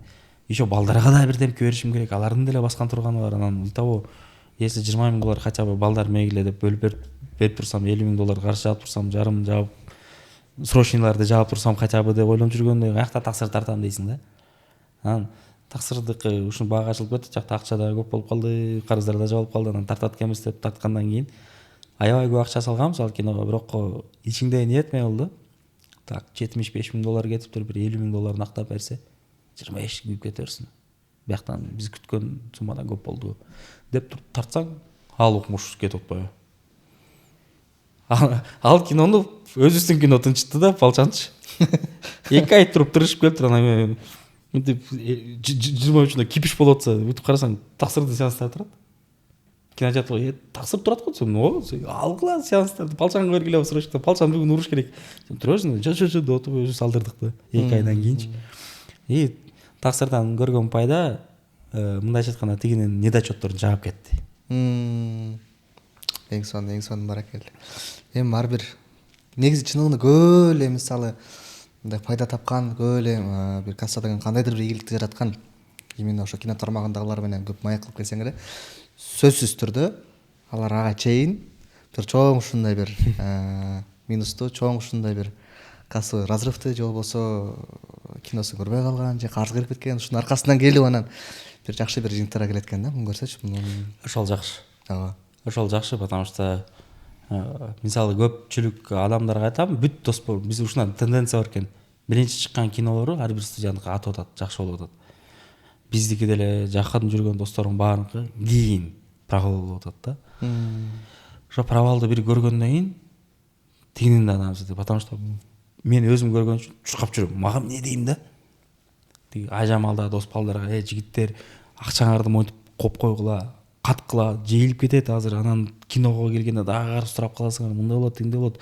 Канча күттүң эле, действительно ачы десем, $100,000 чыкса чыкты, чыкпаса жок деген десе, ашык чыктыбы дегенсе, 100 корот да калганын коп кой кийинки киного десең, былтыр да ошентип, быйыл ошентип, тигинисине, мунусуна такси чыкса, Айбекке чуркайм, тиги чыкса, буга чуркайм. Баарына акыл насаат айтып отуп, потому что меники деле биринчи, экинчи кином успешный болду да. 10 жылдык плюс күйөө жолдош. Кичине чынын айтканда кыршаң тайып калат экен. Адамдачы. Тем более бойдоксуң, жашсың. Буга чейин максимум өзүм иштеп таптым, могу менин акчам деп кармап көргөн акчам бир $10,000 жетпесе керек. Единовременно мында колумда, могу менин чогулткан акчам депчи. А тут просто эле бир моментте кинотеатрлар полныйго тургондо көтөрүп келсең, экөөбүз биле пакетке соло акча көтөрүп кетип атканды. Машинадан түшүп бирөөгө беришибиз керек аны. Карызга бизде калган. Монда чөнтөктөр толтур акча, столдун үстүнө жийип атып, илаң келет да мындай. Бирөөнү бериш керек. Ошону жаш туруп, же болбосо жаш болбосоң деле резко келген нерседен мындай кичине кыршаң тайып калат экен. Аны баарынан эле байкап атам. Эми укмуш которуп, тигинтип кетпейт экенсиң. Бирок мындай салам мен деп чет өлкөгө тайып кетейин, анан бирдемке кереги жок нерселерди ала берет экенсиң да. Кереги жок нерсе орото берет экенсиң. Келип калган, оңой келген оңой кетип калат экен. Ошондой мисалда толтура болду киноиндустрияда. Азыр ошентип мынтип алып жок болуп кеткен студиялар бар. Бир топ эле бар. Убагында дөңгөрөп жүргөн студиялар бар. Бизде былтыр действительно мен үй алам деген ниетим болчу. Мен алам деген үйлөрдө аябай кымбат болуп, жетет мого акчам, азыр алып коем дейсиң, бирок так, монча кино тартышыбыз керек. 1 жыл команда жашаш керек. Жайында жок дегенде көлгө бир барып коюшубуз керек. Мындай болуш керек, тигиндей болуш керек, бунун баласы бар, бунун өзү бала болуп атат, бул тиги мындай деп полный санап чыгасың да. Тиги үйлөнөм деп атты эле, ошонун тоюна акча алып коелу деп туруп эле бир бюджет калат. И всё. То есть Палчан, таксыр, спокойно үй, машина, бүт баарын жаңалап, бүт баарын оңолуп кетсең болот, бирок оборотуң жок да. бир киного акча арттырып койсоң болот, бирок бир кино менен мен рисковать этким келбей калды ушучу. Биздин продакшн азыр ушундай иштеп калды. Бир жылда 4 кино, бирөө күйүп кетиши мүмкүн, бирөө өзүн эптеп жабышы мүмкүн, бирөө кичине пайда алып келиши мүмкүн, а бирөө жакшы пайда алып келиши мүмкүн. 4 попытка бар бизде. 4төн бирөөсү эле жарып берсе, могу 4төн тең бюджетин жаап берет, калгандары этномедиа көрөбүз, кичине пайда көрөбүз, бияктан пайда көрөбүз. Плюс да улот экенбиз деген ой менен калдык да. Ошон үчүн кийимгим да келбейт, бирдемке кылгым келбейт. Аз зарылчылык болсо, үй бүлөмө кетчү расход болсо кетирем, өзүмө айдап жүргөн машинам жакшы, жашап аткан үйүм жакшы, кийип жүргөн кийим жакшы. Достор, кыстырма айтыла кетти. Элдос байкенин ошол баардык кассовый дагы, атып кеткен дагы, атылып кеткен дагы бүт тасманын баардыгы этномедиада бар. Өзүңүздөр көрүп, баалап, сындап көрүңүздөр. Сатып алгыла, Албетте, эмне этномедиадан сатып алам да. Таксыр абонент аны көрбөй деле кое берем. Эртең ютубка чыгарам мен деп кой. Тамаша. Иштериңге салам. Эметчи, Балчан 3-түн канча общий бюджет канча кетти? Менин оюмча аз эле бюджет кетти окшойт ага. Жок. Баардыгы бекер болот. Жок, мен сага мындай прикол айтайынбы? Биринчи тагы Балчан өзүнүн бюджетин кинотеатрларды эсепке албай, этномедианы эсепке албай, башкаларды эсепке албаганда YouTube менен жаап койбоду өзүнчү. Биринчисин YouTubeга чыгарып рекламаны ышкап туруп чыгарып ийдик. Баарынан акча алып туруп, ошо менен жаап койду. Потому что $22,000 кеткен. Биринчисине. YouTubeга чыгарганча $22,000 алдыңыз беле ошону? Почти. Анчалык мен сиз отурам, башка түшүнтөм санап башташпасын. Но ошол эле оператор бир жыл өткөндө ровно 2 эсе көп сурады. Рынокты изучать эттик. Неге ол мындай сурап атат десе, действительно бир жылдын ичинде резко баа көтөрүлүп кетти. Бүт баарыныкы, не только оператордукы. Асхат байке биринчи кирсейди дегенде мага кирсе экен да. Азия молго барып, Асхат байке мына сценарий бүткөн, мына окуп көрүңүз, ана монтажына баштайбыз, буйруса дегенде, мен получается майда күйөө жолдошто иштешкем анда. Анда сменасына 5,000 сом алчу. Айта берейин эми, ал өткөн заман анда 5,000 сом бул тарых жана троллейбус, ой, ширеңке бир тыйын болчу дегенде эле легенда болот да, бул кийинчи балдарыбызга. Асхат байке 5,000 сомго күндө тартылчу. 9 күн тартып 45,000 сом берип туруп кеткенде $500 условно. Балчанга келгенде так, Элдос, давай баш орулбай эле кой, мага $2,000 бер дегенде кыржамтай койдум. Өмүрүмдө биринчи жолу ошондой цифра уккам да, актердон. Гонорар. $2,000, блин, башкаларга өткөн эле мынтип тартып атпадыңыз беле байке десең, кааласаң тарт, каалабасаң тартпа деди. Ошол кезде действительно Асхат байке спрос катуу болуп 3-4 кино талашып чыккан. Айла жок, мен аны элестетип жазып алган үчүн мейли деп туруп макулдугун берип тартам. Кийинки жылы келгенде уже башкаба. Билесиң сен примерно канча экен. Ошондой эле оператор кымбаттап, бул кымбаттап туруп, кино резко 2 эсе кымбаттап кетти. Экинчи бөлүккө 45-50 кеткен, плюс минус. Бирок экинчи бөлүктө ызычу көп болгон да. Ал еще жана периодта тартылган. Болуп атпайбы депчи. Типа акчабыз бар да бизде депчи. Биз бай продакшнбыз депчи мындай. Бизде акча, любой нерсени акча менен чечебиз дегендей кылып жүргөн кезде тартылган да 45 кеткен. А вот 3-кө келгенде экономить эткенге аракет кылдык. Бирок былтыркыдан кайра 1,5 эсе кымбаттап кетип бүт нерсе. Ошондон кичине разница ойноп койдук окшойт дейм да, потому что биринчи частта мынча төлөгөн бул балага, экинчи частта мынча сурап, үчүнчү частка келгенде мынча сурап калды деп. Урушайын, сөгүшөйүн дейин десең, рынок ошого калды. Элдин марашына калды. Тура эле экен. Мен бул менен иштешип жүргөн жакчы эле мага, жүрдөп эле алып кетип. Даже элементарно техниканын маселеси кымбаттагандан кымбаттап. Бирок могу экинчиси эл кымбаттады, сотрудниктер кымбаттады, бирок за счет того, что мобильно иштедик, и батыраак болгондо экинчи частын бюджетине батты. 50-гө чуть жеткен жок, точно мен эсептеп чыга элекмин, бирок 45 точно бар да. А вот силер жана тизерде көргөн эпизодду тартып жүрбөсөк, 40тан кичине ылдыйраак болмок экен. Ага, таңгыр. Бирок мен оюмча ошол тизер өзүнүн аркасынан эле кинонун бюджетин алып келет окшойт деп ойлойм да. Анткени Озуңамай. Анткени бай ана. Мен дали. Анткени биздин YouTube эмеге чыкты. астынан бүгүн ошо карап отурдум. Аябагандай элдер ошол тизерди көрүп алып, именно ошол тасмага барам деп турат да. Анда бир кнопка бар, мынтип коелу.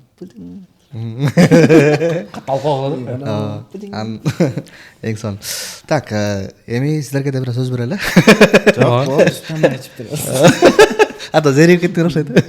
Эмечи, жана башында бир жакшы тема айтылды да. Бул деген кино. Бул кино болгондон кийин көркөм тасма мисалы. Арабыздан армияга барган Жаңгыз Дастан экен. Ошол жеңиште барган. Арабызданбы? Бияктан. Бияктагы арабыздан азыр ошо Жаңгыз ошо армияга барып, эл жерде кызмат өтөгөн ошо Дастан мырза. Кинодогу, Палчандагы армиядагы атмосфера менен чыныгы армиядагы атмосферанын канчалык окшоштуктар, айырмачылыгы бар? Шыжыр калды. Мисалы шагат эткен жери бар да, плац деп коет. Плацтан мындай жай өтпөш керек да. Либо шагат этип өтүш керек, либо чуркап өтүш керек ал жерден. Ошол жерден шашпай өтүп көрөсүң атай. Бирок эме да болот, мисалы полковниктер келатса, аяка даже койташка барбаган мен. Эме армияда армия учурундачы кино деле бардым, ошондо эле мындай полковниктер келатса деле мындай калып эле эмеге казармага да чоңдор кирет да, кирет төстөр деп кыйкырат да, ордуман тура калып эле ошондойлор болуп атты. Бирок барбаган аякта служить этпей мындай эле барганым бул сон болду. Жок, негизи мисалы кинонун атмосфера бар го. Мисалы армия бердиңер да, кинонун ичинде армиянын бир атмосферасы бар да. Ошол чындыгы армиянын атмосферасына канчалык деңгээлде окшош? Канчалык деңгээл болгондо эмнеси окшош, эмнеси окшош эмес? Приколдору баары эле окшош. Даже прикол армияда күчтүүрөөк. Анткени аяк мындай мындай кагазга ороп беребиз го. Ал жерде мындай явно эле мояң деп айтып иштейт. Мояңа монда болбоду деген сымалчы. Аяктан мындай да деп мындай айтабыз да. Бирок армияда мындай кагазга ороп болгондо негизи эле армияда уже дедовщина жок. Дедовщина жокпу? Дедовщина жок. Азыркыларда жок. Жок, биздин учурубузда деле мындай жок. Жок болчу. Бир аз мындай ал деген дедовщина болгондо ар ким ар кандай түшүнөт да, жөн эле сабай бербеген түшүнөт. Ал дедовщинаны азыркы учурда эме сыяктуу. Мисалы, кийимиңди тик, өзүңдү таза алып жүр, эмне кийимиң кир деп сурайт да. Жөн эле ал жерде мындай бергелчи, давай шарик деп же бетиң жап кыла бербейт да. Сен эмне кийимиң киреме кир. Анткени аякка ар кандай бала барат да, мисалы ар кандай жүз барат. Бирөө келип алып, бирөө шалтактар бар, бирөө тыңдар бар, бирөө тиге албайт, бирөө жөн эле мындай картошка арчый албайт. Армияга эмне барыш керек? Армияга ошого барыш керек. Мисалы өзүң мындай жашап кеткендейчи, кийимиң тигесиң, тамак жасайсың. Мындай жалгыз бир жерден, мисалы токойго чыдап салса, ошо жаныңды багып кеткенге мындай даярдайт да. Ошондойго даярдайт. То есть мына жалпылап айтканда эме экен, армияны биз 3 частьтарды көрдүк да. Командирлер менен деле ачык эле сүйлөшөсүң отуруп. Баары менен уже тил табыша алгансың, уже бизди тосуп алышат как должно.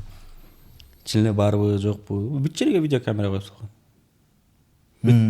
Бирок азыр акыркы учурларда мисалы жанагындай ар кандай видеолорду ачып кетти го. Мен балам айып кылып салды, анан өзү суицид кылып алды деп. Анын баары жакшы жашоодон эмес болуш керек.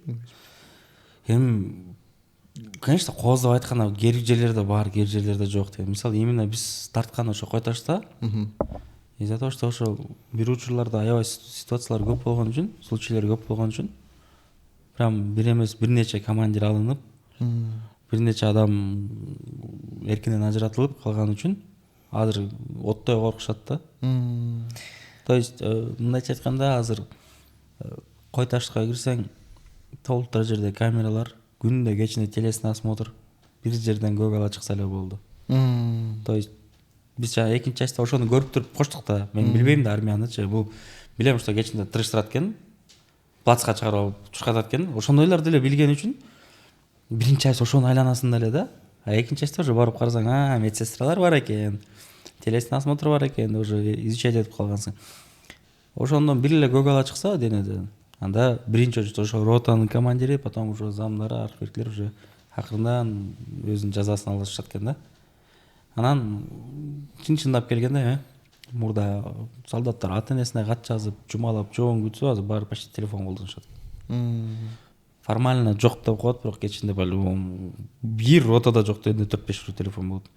Бирөө сабаса, бирөө таяк жесе же бирдем болсо спокойно эле чалып эле уже мондай уйлар болуп атат деп. Азыр заман жана эмне болуп калыптыр. Наоборот, заявление жазып ийем дегендердин заманы го, негизи эле. Ошондон коркушат экен да. То есть убагында сен армияга барбасаң деле райондо эле жөн эле таяк жеп жүргөн экен, көрсө бир сөз менен коркутпойсоң болмок экен дейсиң, бирок анча эмессиң. Азыркы 2000 канчалар? 2006 службага кетиби? 2006 эмелесеттер кайсы балдар да. Мен 2006-жылы дискотекаларда жүрчүмүн да, то есть ошол балдар азыр айтып ийбесе экен же даттан үйүшпесе экен деп коркуп жүрүшөт, потому что элестет, канча жыл сен карьера кургансың. 5 жыл военный училищени бүттүң, ал командирдин колунда, бул командирдин колунда ар кандай запкы жеп, өптөп келип, капитанды алдың, подполковникти алдың. Анан орто жолдон бирөө эле мындай көчкө бир жеп калса эле, мен көчкө тееп кой десе эле жумуштан айдалып кетиш. А сен жашоондо башка эчтеке кылган эмессиң. Антип айдалып кетсең, кайра ошол жумушка орношо албайсың. Бүттү уже, карьераң бүттү ошо. Мен тааныган 3-4 офицер ошоntип кетти. Мисалы кээ бирөө деле бар да, мисалы жана өзүнө өзү кол салып деп атпайбы? Алар бул гражданкадан эч нерсе андай болгон эмес. Мисалы бирөө бар кийимиң жуу десе, типа эмнеге жуйм дегенсипчи, аякта мисалы стиральный машина жок, аяктан колго жуйсуң. Ошолорго может чыдабай кетчүт. Жок, акыркы жолу именно мен билген суицид бирөө девушкасына тартып атын өлүп алыптыр. А так стиральный машина бар экен. Мен могу 3-чүнү тартарда барып көрдүк да. Жаңы локациялар болсо көрсөткүлөштүк. Килте экен чоң. Эме бар экен. Стиральный машиналар 4-5 турат. Колго жуубайт экенсиң азыр. Бизде колго жуусуң. Ошондуктан армияга баргыла, стиральный машина бар. Ошо менен биргеликте, мисалы, подготовка жакшы болуп калды. То есть мен жашаган райондо илгери точно билчим, часть бар жаныбызда. Ошол частьтан солдаттарды стройкага жөнөтчү.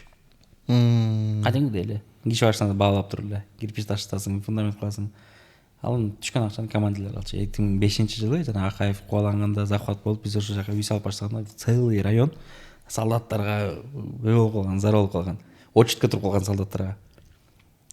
Сом төлөп берели, кирпичин ташка койсоң. Бекер эмгек күч болуп калган экен. Потому что алардага там 5 солдатка 500 сом төлөп коюп билең же ушу сыяктуу болуш да. Бир күн кечке иштейт, командир акчасын алып коет дегендей. 2005-жылы.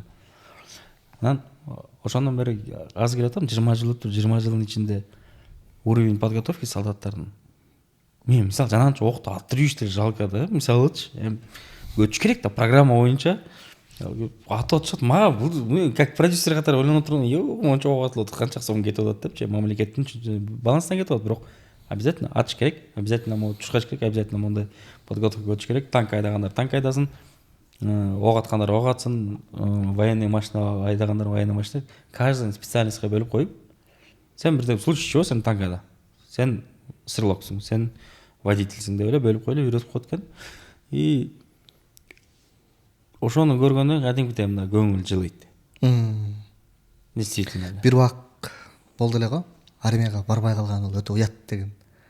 Биздин аталарыбыздын, биз армияга, мен эсимде ошо атам бир вызов келип калып, ошо армияга кийинки частька түшүп келип калыптыр. Аларда весенний, осенний призыв бар экен да. Анан весенний келинбей, ал то есть жашы бир аз кичирөөк болуп, 1-2 ай кичирөөк болуп, осенний призывга түшүп келип калыптыр да. Бирок провод, короче, весеннийде провод болуптур, элдин баары эле узатышыптыр, барып туруп военный частька барса сеники күзүндө экен деп коюптур. Кайра келе албай уят болуп, то есть ошол ай ичинде уят болот экенсиң да, ай армияга барбай калсаң. Анан эптеп бир нерсе кылып кетип калыптыр да, кыскасычы. То есть илгери ажырашты деген эле уят болчу да. Мисалы ала келсең, бир айда могу ажырашкан, бул аял менен ажырашкан деген сыяктуу да. То есть курунамыз бизде катуу болгон экен да, бирок ошол жакшы болгон экен буга. Мен айткым келгени, ошол тенденция, ошол армияга. Ошондо армиядан качып жүрмөс экен, ажырашып жүрмөс экен элдер. азыр эми эркиндик өтө көп болуп кетпедиби? ошол азыр кайра кайтып келсе мисалы ар бирөөбүз армияга барганга милдеттүүбүз, армияга барбаган адам эркек эмес деген сыяктуу бир түшүнүк кайтып келсе, мен ойчу мамлекеттин дагы бул Заман башка болуп калды просто. андай болбойт эмеспи? Жок, мисалы мектепте да биздики криминальный район. Класста бир 25 балабыз. Ашып кетсе бирөө чыкчу да, мен айтам, казылтетем депчи. Калгандары кур намыстан турчук да. Просто тупо турасың, даяк жеп атасың, эмне үчүн жеп атканын билбейсиң, бирок мындай. Эркек эмес болуп калбайбы? Болбосо эч ким эчтеке дебейт, по идее. Бирок ошол нерсенин пайдасын кийин көрөт экенсиң. Мисалы мен азыр өз учурунда ошо таягын жеп, мисалы армиядан көрбөсөм да, мен райондон слишком көп көрдүм дедовщинаны. 1-класстан 11-класста бүткөнгө чейин 8 телефон алдырып үйдүн. Мен эттенип алган. Ооздун ичи моундан эле кесип берип, 13 жерде кесик бар. Аз жазсаңыз да. Список кылып туруп. Бирок ай сайын азыр ошо убагында урган байкелериң менен, анан сабаган энелериң менен чогулуп алып, өлө ынтымакта футбол ойнойсуң. Сыйдасың. Субординация бир башка. Эми ошол заман башка болчу. Мен бир тууган энимге карап туруп, мындай таяк жедиң беле? Хотя бы мектепте 1-2 жолу болсо да урушту. Өткөндө мамашалар менен общий айылга барып, айылдын 96-жылкы балдары кармап тырыштырып кой дегенде мен сүйүнүп жүрөм го чирикин. Апам кипиш, балам уруп койсом не болмоксу? Ами силер бул деле сиздин балаңыз, мен деле сиздин балаңызмын. Бирок мен таяк жегенде силер эми жаш болчу да. Эмне анча кичинекей балаңызга жан тартып эле тамашага салып турасың, бирок эми кеде зыяны тийбейт. Бул эркектик духту тарбиялаш керек белки. Эркектерге кылган ушул нерсе. Мен мону күндө урам. Действительно, удар сезбей алган уже. Тамаша салып, дасты эле мындай почкага бир уруп коем. Ойлап бир күнү. Страшно. Бул жеңиш өкү. Аны айтпай турбайсың. Жакшы. Нежданчик болуш керек деди. Бир күнү. Жакшы.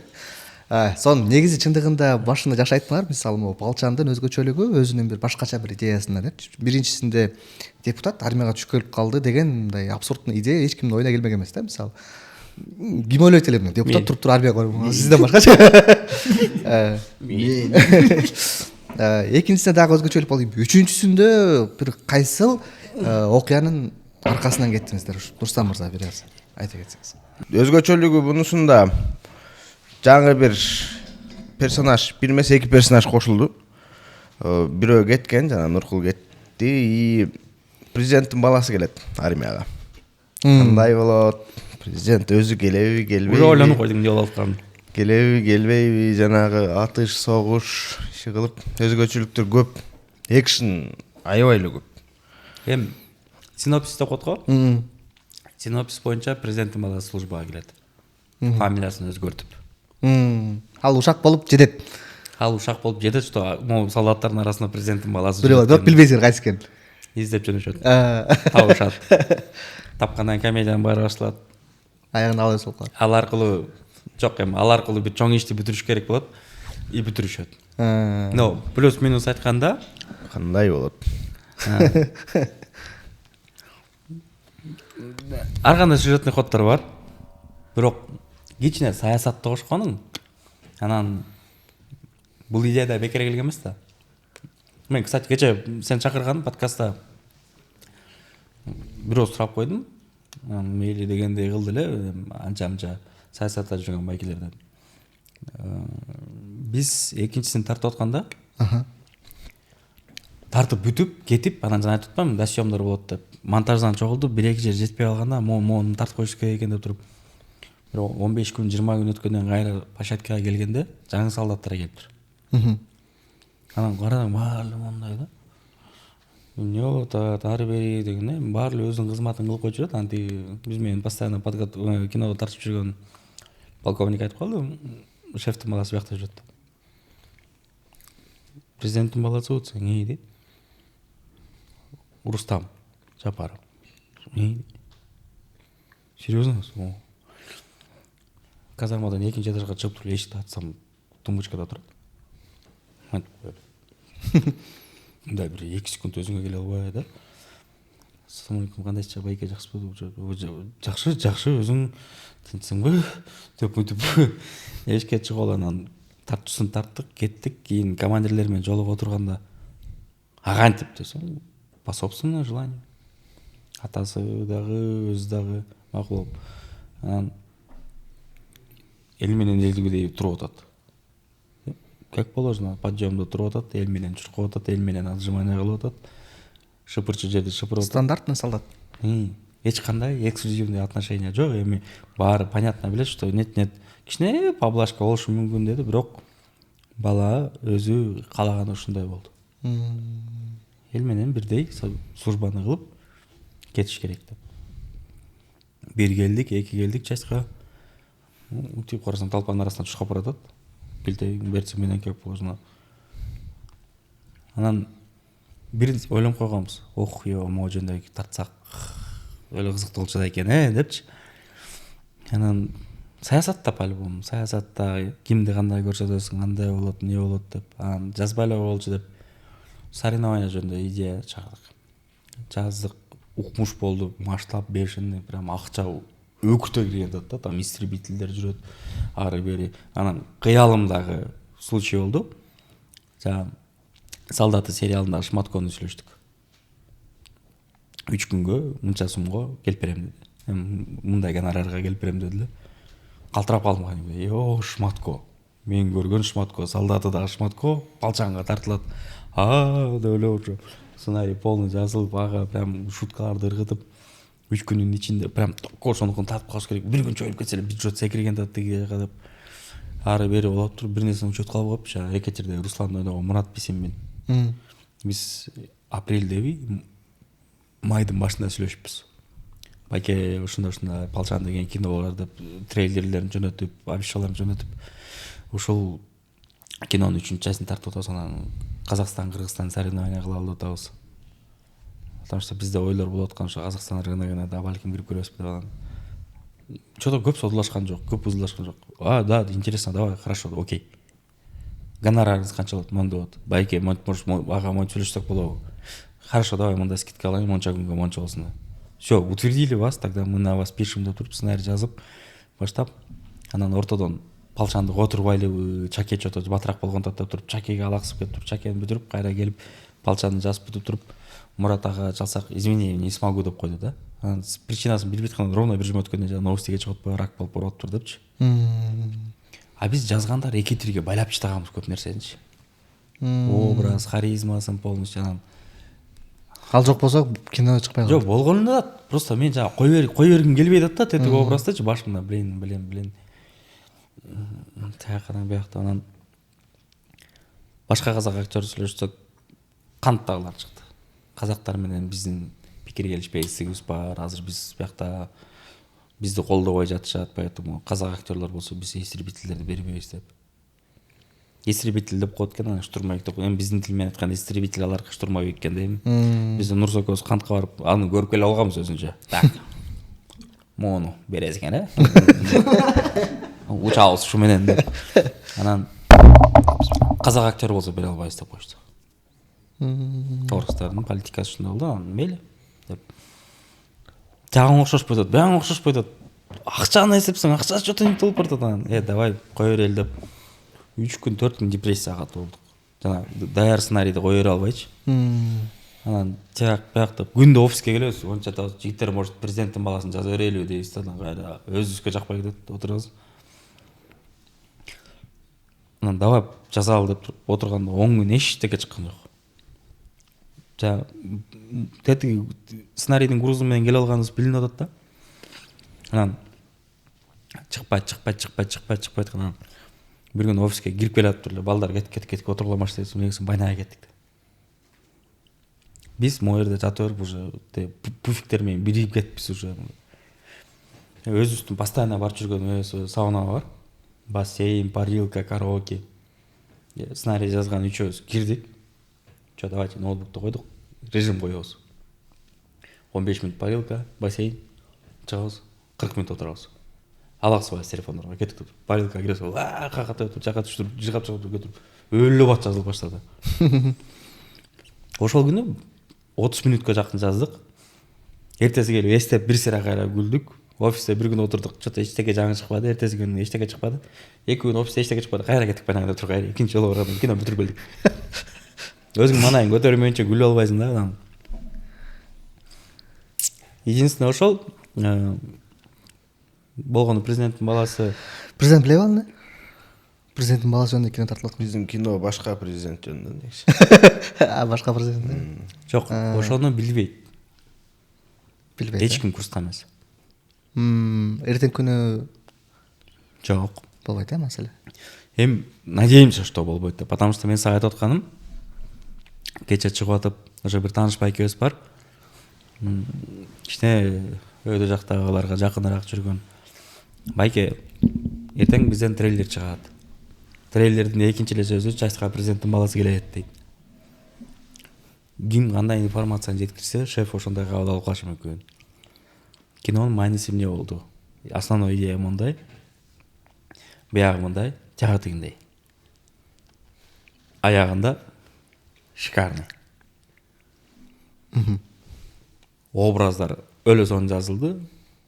Болгону эртең күндө паника калтырбай турушун. Надо будет көрсөтөбүз. Бизге кошумча тыйын кереги жок, же башка кереги жок, же поддержка кереги жок. Бизге болгону курста эле болсун. Деп анан айтып сүйлөшкөндө анан бияка келгенде чын-чындап келгенде эми жак менен кантип байлашмак элек. Тиги байкеге чалып айттым. Байке, сиз менен бир акылдашып койбойн. Мен эртең подкастта сурап калса идеяны сурайт эмне жөнүндө дегенде мен идеяны ошол жерден подчеркивать эткем деп эле айтам. Менимче бул нормальный көрүнүш. Нормальный эмес, даже жакшы көрүнүш. Потому что буга чейинки президенттердин балдары кандай службага алган жөнүндө примерно айтып беришти. Кылганы бар экен, кылбаганы бар экен. Анан типа символично келип кайрап кетип калганы бар экен. И Рустамдын службага алганы жөнүндө укканда мен действительно ыраазы болдум. Бул подхалимство эмес же башка эмес. Экинчи ыраазы болгонум, что ошол нерсени биздин мисалы президент болуп аткандан кийин өзү үлгү болуп жүрүп атканы баласын. А менин угушум боюнча тиги маркум Дастанды дагы өзү учету жок болуп, өзү чуркап депутат кезинде армияга жөнөттү. Кааласаң ошондой эле айтып кой дедим, мен айттым. Потому что бул жакшы нерсе. Үлгү катары алганда. Анын неси жаман? Биз саясатты тамашага аралаштырып, кичине чымчылап берип атабыз. Потому что экинчи частта добуш саткан жөнүндө эч ким келип бизге эч ким эчтеке деген жок. Силер мынтип биз жөнүндө, потому что эч ким оюн алгысы келбейт андай нерсени. Типа бизге тиешеси жок экен деп мынтип кутулуп кеткен дегенси. Жакшы. Үчүнчүсүндө эми бирдемке ошо что-то мындай личность менен ойлоп койсоң дейт, там кинодо совсем башкача. Мага уже эле кызык. Демек мындай аттар тасмай кирет, мындай ампула болот. Демек менин оюмча кино экинчиден дагы биринчиден да мыкты болуш керек албетте, үчүнчүсү. Эми аны 3-4 жолу айттым, 3-4 жерден. Болгон разницасы менде тамаша учурунан бери именно политический блок шуткалар жакшы жазчумун. Там эсеткиле, там ал кезде Атамбаев менен Путиндин жолугушуусу деген ушундай вокруг да около мындай акыры тонкий шуткалар менен уруп кете турган литературный юмор менин конёгум да, мындай. А мунусунда ошол нерсе келди эле. Эми өтө эле саясат билесиз, конечно, саясаттын оболочкасы бар, бирок ичинде дурка. Бул анан тиги Ваткенский экөөнүн сольный концерттери деп койсок болот да. Потому что Асхат байкеге да түшүндүрдүк. Асхат байке, сиз как Асхат байке кармап бериңиз линияны полную. Бирок могу экөөнөн пас чыгарып туруңуз. Экөө тепкилеп эле гол киргизе берсин дегендей кылып.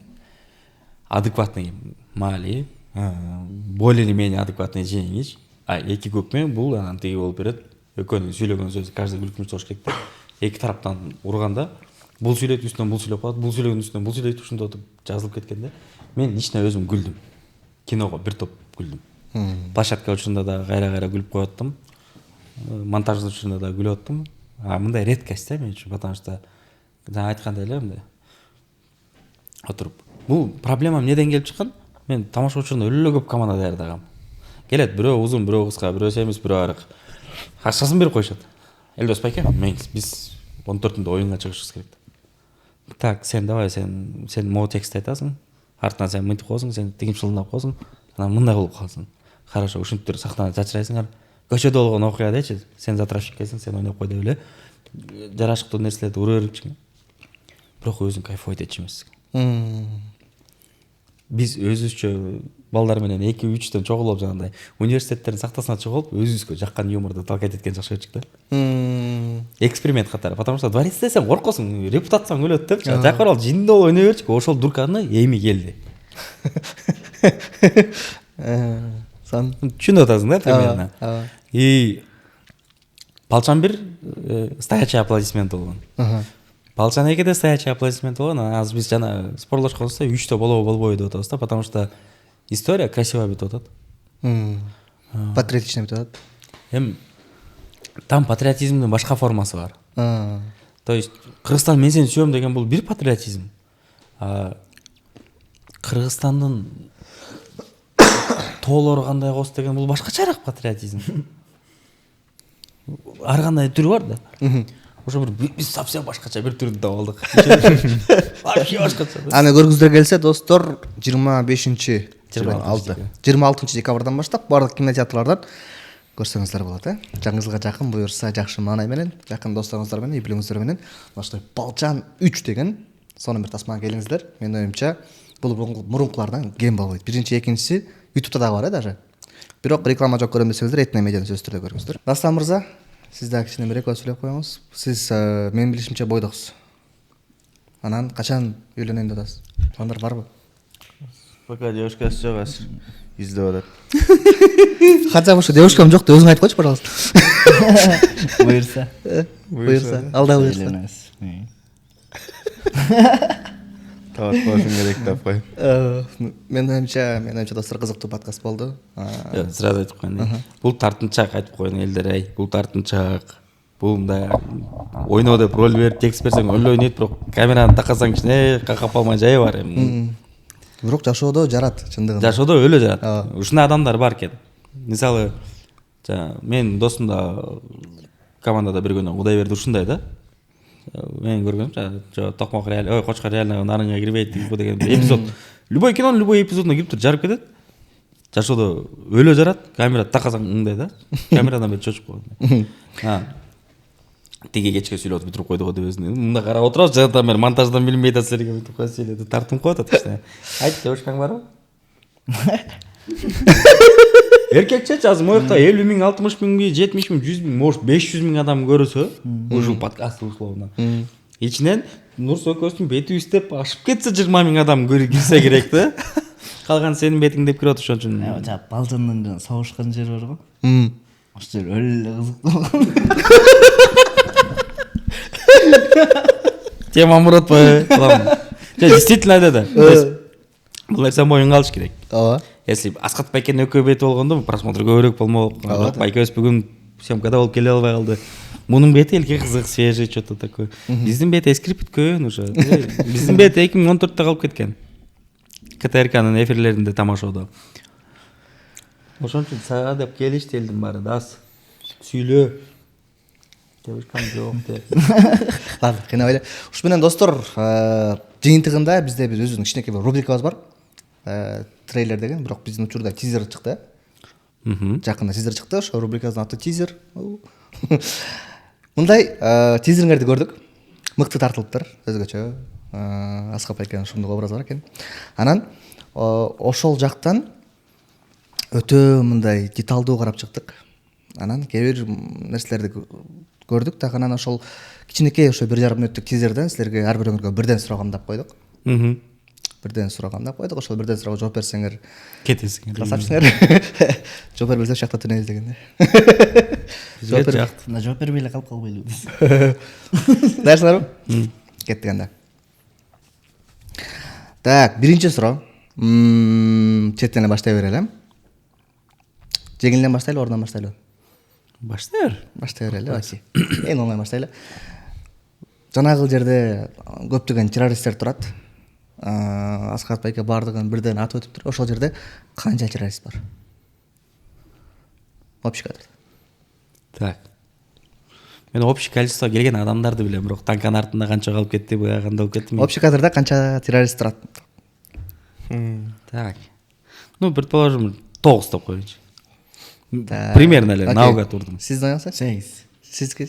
Так, режиссер катары сиз белсеңдүү Тура тургула, андан көп. Себептен де тиякта КамАЗ бар, танка бар, да КамАЗ бар да. Шында тиякта 1, тиякта танканын үстүндө 2, жерде 3, дегенде. Оңдон ашат экен. 13. Примерно канча? 13. 15 болуш мүмкүн. Себептен андан көп да аякта общий количествосы. Сен мага суроо берсең мындай. Ошол террористтерге канча акча кетти десең, мен жооп берем мындай. Суммарно канча акча кетти дегенде, татыр. Манча адам келген. Сиз ошо трейлерди канча жолу көрүп чыктыңыз? Ошо тизерди. Чыгардан мурда. Же болбосо негизи азыркыга чейин канча жолу көрдүңүз ошол тизерди? 5-6 жолу. И то мындай этномедиага кирип просмотр кетип атабы кетпейт атабы, потому что Инстаграмдан көргөн. Монтаждан карап улам көрүп, могул бияк деп көргөн жоксузбу? Санабайм дейм. Примерно плюс-минус. Жок, потому что биз коюп атканда мындай случай болгон. Чыгып туруп эле, атып туруп эле тияктагыларды көрсөтпөй коюш керек болчу да.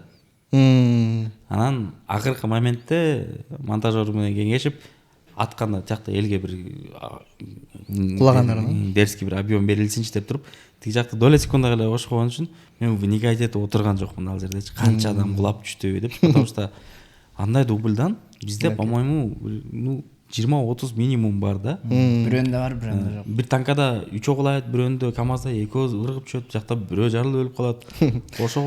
Ошол нерселердин баарын бирип келгенде, ошолордун ичине кайсы кадр коюлгенин даже ойлонгон. Билбейсиз, ойлонгонсуз. Окей. Анда бул жактан эң жакын режиссер мырза жакындады, бирок туура эмес. 16 штук экен. Штук. 15-16 болчу, себептен айтып берейинби? Ортосунда Манас бар болчу да, монтажер байкасы алып коюптур эмес дедим да. Ошол лап болуп калат деп. Анан ошол 16нун ичиндеги мага эң жакканы кээ бирөөнүн формасы розовый экен го. Розовый форма кийип террорист. Аны деген мындай болгон, костюмер менен сүйлөшкөндө именно кызыл кийимени жууп салып турбу? Жок, талибандардын сүрөтүн жиберишкен. Алар любой кийине берет экен. Болгонучу. Главное биягында жана чыптамасы удобный, ыңгайлуу болуш керек экен. Калган любой цветте кийине берет экен. Биз баягындай разнообразие болуш үчүн эле кийиндирип койгонбуз да. Окей. Ошонун канчасы розовый кийимчи? 3. Сиздики? 2.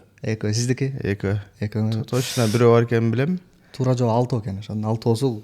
Я, краскадан кеткен го да, мен 6 болуш керек. 6 экен. Карап жаттык. И акыркы суроо. Жок, жакта дым кетип аткан үчүн эле булар көздөрүгө кашайтыр, анча эмес болчу. Бирөө менен лично. Бул жерде скриншот достор, может скриншот. Ал жактан ар бирөөнүн. Может силер алып атабыз. Может биз атайын тизерди башкача коебуз. Силер өзүңөр жасап алыпсыңар анда фотошоп менен. Окей, ладно. Мына достор көрүп турасыңар, могул жерде алып отурат дегенде. Так, и акыркы суроо. Пока алдыңкы эки суроого жооп тапкан жоксуңар, тилекке каршы. Акыркы суроо. Талибандардын танкалары бар экен. Анан ошол танкалардын мынтип карасаң, ар бирөөнүн өзүнүн номери бар экен.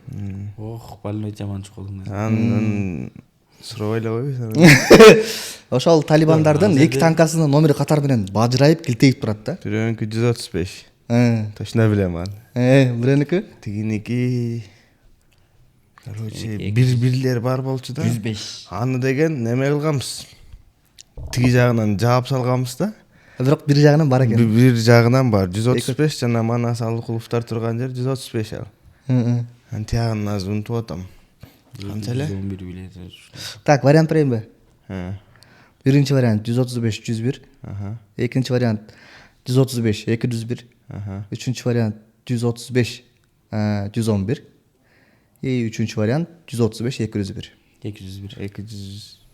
201 явно эле. Биринчи вариант 135 201. Сиздики биринчи вариант 135 101. Сиздики 200 201. Бирөөнү туура таптыңыз, 135 барабы? 135 точно билем, 101 тиги. 101. Сиздики? 201. 201. Куттуктайм, силер туура таптыңар, качабы. Акыркы 135 101 экен. Ошо эки танка номери катар. Мамлекеттик сырдын баарын ачып атабыз отуруп. Алдағы мемлекеттик экен. Командирлер смазывать эткиле деп аткан да. Ал жөн эле номер го. Жок, эми жана танканын борундагы номер экен да. Жок, ошол нерсе болбойт экен негизичи. Тиги иностранецтерди дагы башка жерге апарып тарттык да, частька киргизген жокпуз, киргизбейт экен категорически. То есть биз когда частька кирип атканда эмне кылабыз? Ар бирибиз кагазга кол коюп чыгабыз. То есть о неразглашении. Ичинде болгон не секреттер бар. Этноподкаст секреттерди кенен жаябыз деген. Не секреттер бар, кандай болот? Анан ошол боюнча курьезный бир ситуация болду. Биз сүйлөшүп атканда часть ичинен съемка кенен кыла алабыз деген условияга макул кылдырам. Себеби менин актерлорум блогерлер, медийный адамдар, через алар аркылуу, через ошолордун соцсеттери аркылуу биз армияны акырынан жайылта беребиз деп. Макул болот. Армияда столовойдо тамак ичип атабыз, плацтаман жүрөбүз, салаттар кылып атат, атмосфера беребиз деп. Эч ким унчукпайт. Анан бир тикток тарта койсок, тягынан тиги келип, биянан бул келип, баары эле бирден калчылдап туруш. Ошо именно танканын номерлери боюнча. Саматтын ырына бийлеп киргизип койгонбуз. Дегенде мындай өзүнчө эле урушуп атат биздечи. А мен именно ошону штабка жөнөтүп, кандай болуптур байкап көргүлө, киргизе берсек болобу дегем да, потому что танкалардын фонунда билип атсам жакшы эле экен, киргизе берле деп. Алар башка ишти кылат, алар силерге жооп бергенге укугу жок антип. Киммен сүйлөшүп анан кырылышып атабыз. Анан ошол бүткөндөн кийин тиги ситуация болгондо жапкыла деп. Мен действительно эмем да. Жаптың анан. Жак. Калды аша айдам. Болгон үчүн суроо болот да. Себеби жабылган, башка номер коюп койгонбуз. Себеби 135 бул 5000 танканын ичинен 135 номерби же ошол жөн эле бул номерация атпайбы мен.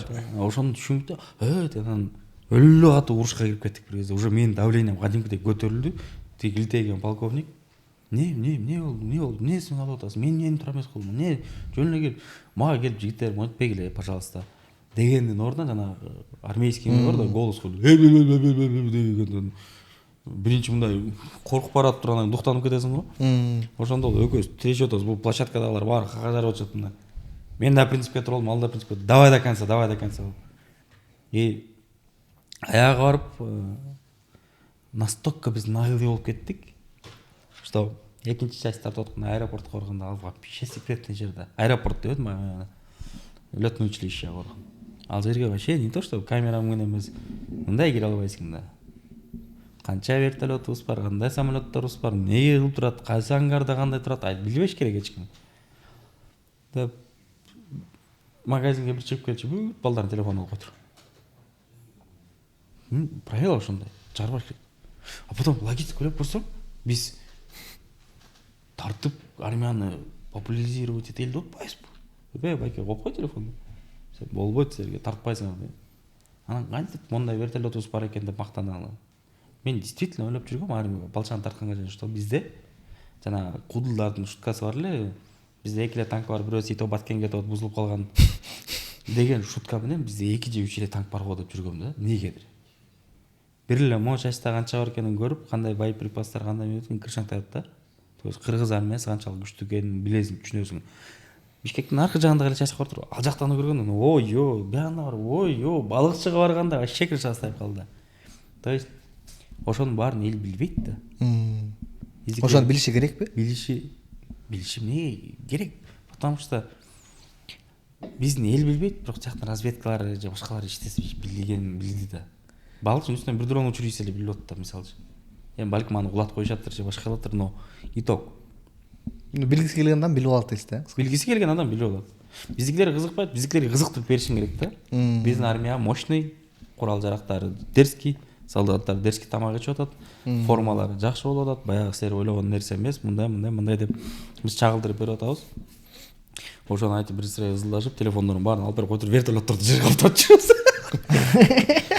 Күчүп атат вертолет мынтип. Деп атып киргизем деп, явно элечи. Эң сон. Урматтуу достор, 1,5 сааттан бери мен оюмча аябагандай сонун талкуу болду. Бул талкуунун баардыгы ошол Балчан деген тасманын 3-бөлүгүнүн үстүндө болду. Өзүңүздөр көргөндөй эле, мунун кадрдын аркасында дагы, ичинде дагы өтө кызыктуу, өтө бир сонун окуялар болуптур. Анан биздин ошо салтка бир айланып калган бир суроо. Нурсултан мырза, бир камераны карап туруп айтыңызчы. Палчанын 3 тасмасына сиздин көрүүчүңүз эмне үчүн келип көрүш керек? 3 себеп.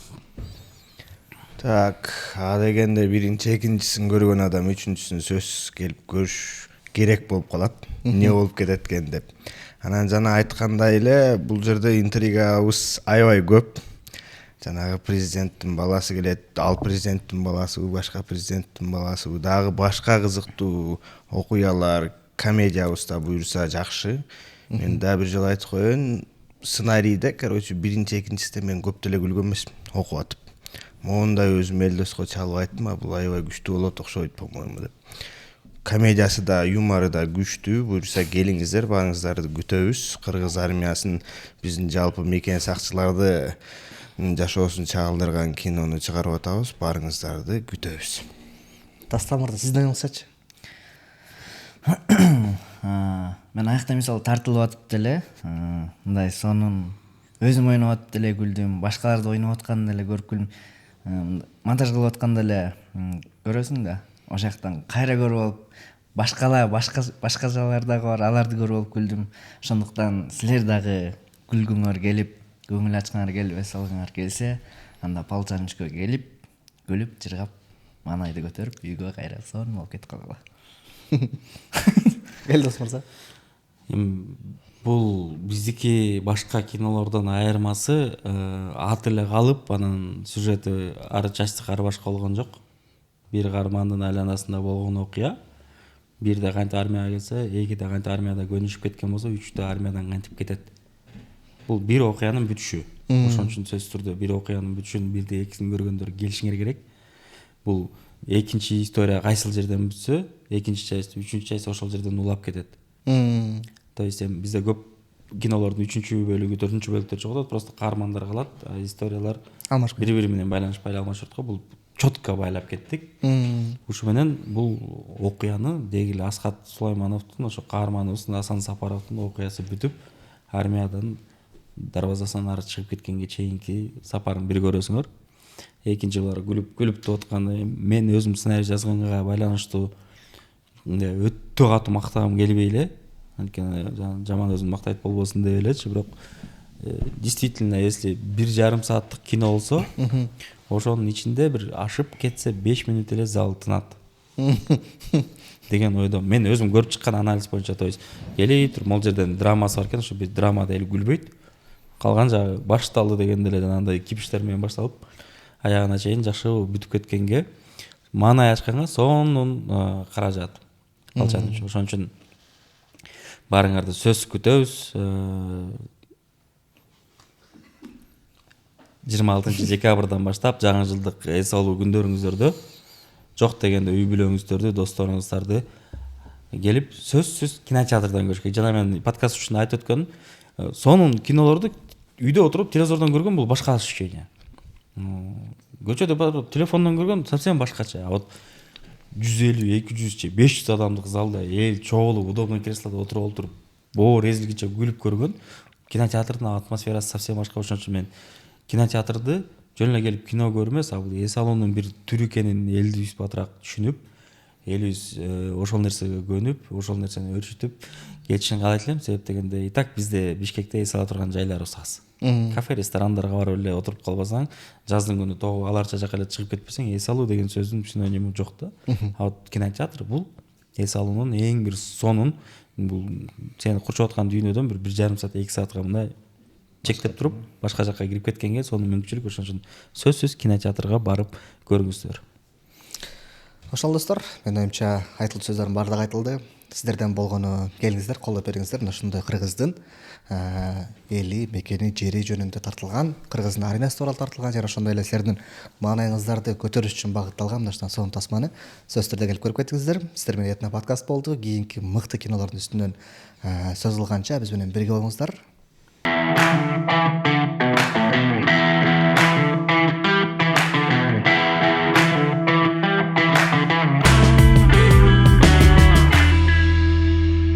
Сен уруп атчабы бул жакта? Шүгүр уруп атышат апа. Мындай турчу. Улум аман эсен уруп атабы? Кудайга шүгүр ата, күнүндө уруп атышат. эртең менен уруп ойготуп кечинде уруп уктатып атышат. эртең силердин частиңарга жаңы солдаттар келет. Алардын катарында президенттин баласы бар. Сын президента? Бул президенттин кичүү баласы. Чоңайнесин колунда өскөн. Урутаскар, ей. Ал не президент баласына монту? Ал жөнүндө бизден башка эч ким билбеш керек. Эркек эмнеге жетти? Кирен жуудурат, чай таштат, ар нерсени чек болот. Жаткыла дейм. Бул кезде Токтардын алдында өтө эле уят кылып болгон жокпу? Жок. Мына, план. Бирөөнү кичине коркутуп, Жамбараковго тиешелүү документтерди алыш керек. Нам нужен $1 миллион и вертолет. Вертолет менен $1 миллион эмне кыласың? Автомат кол болуптур. Гранатометтерин алып алдым. Баягыда жардам тийбөдү беле. Бул 1 жыл чет өлкөдө жүрүп, бирөөнү койбойлу, ата бирөө илип кетчү эле. Ата чыныңызды айтыңызчы. Бул бирөөнү таап алдыбы? Бирөө фигня. Бул 5-өн таап албады. Сенде президенттин номери бар. Конечно. Любой поинт айла-айла. Учукпай туруп турабыз, президент сени тосуп алчы. Почему я? Ну, в принципе, понятно, почему я. Сен учебный дейт эмесиңби? Гранатомет учебный дейм. Сынактан атып. Биз бат-бат барып туруп коркутуп. Майда келип калыш керек экен, а?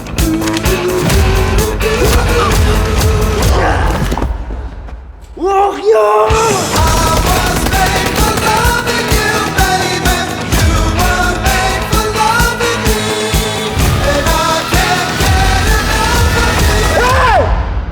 Аз бул 2.60, 2.70, 2.80 дечи түрү жок. Сразу 3 деп айтат. 3!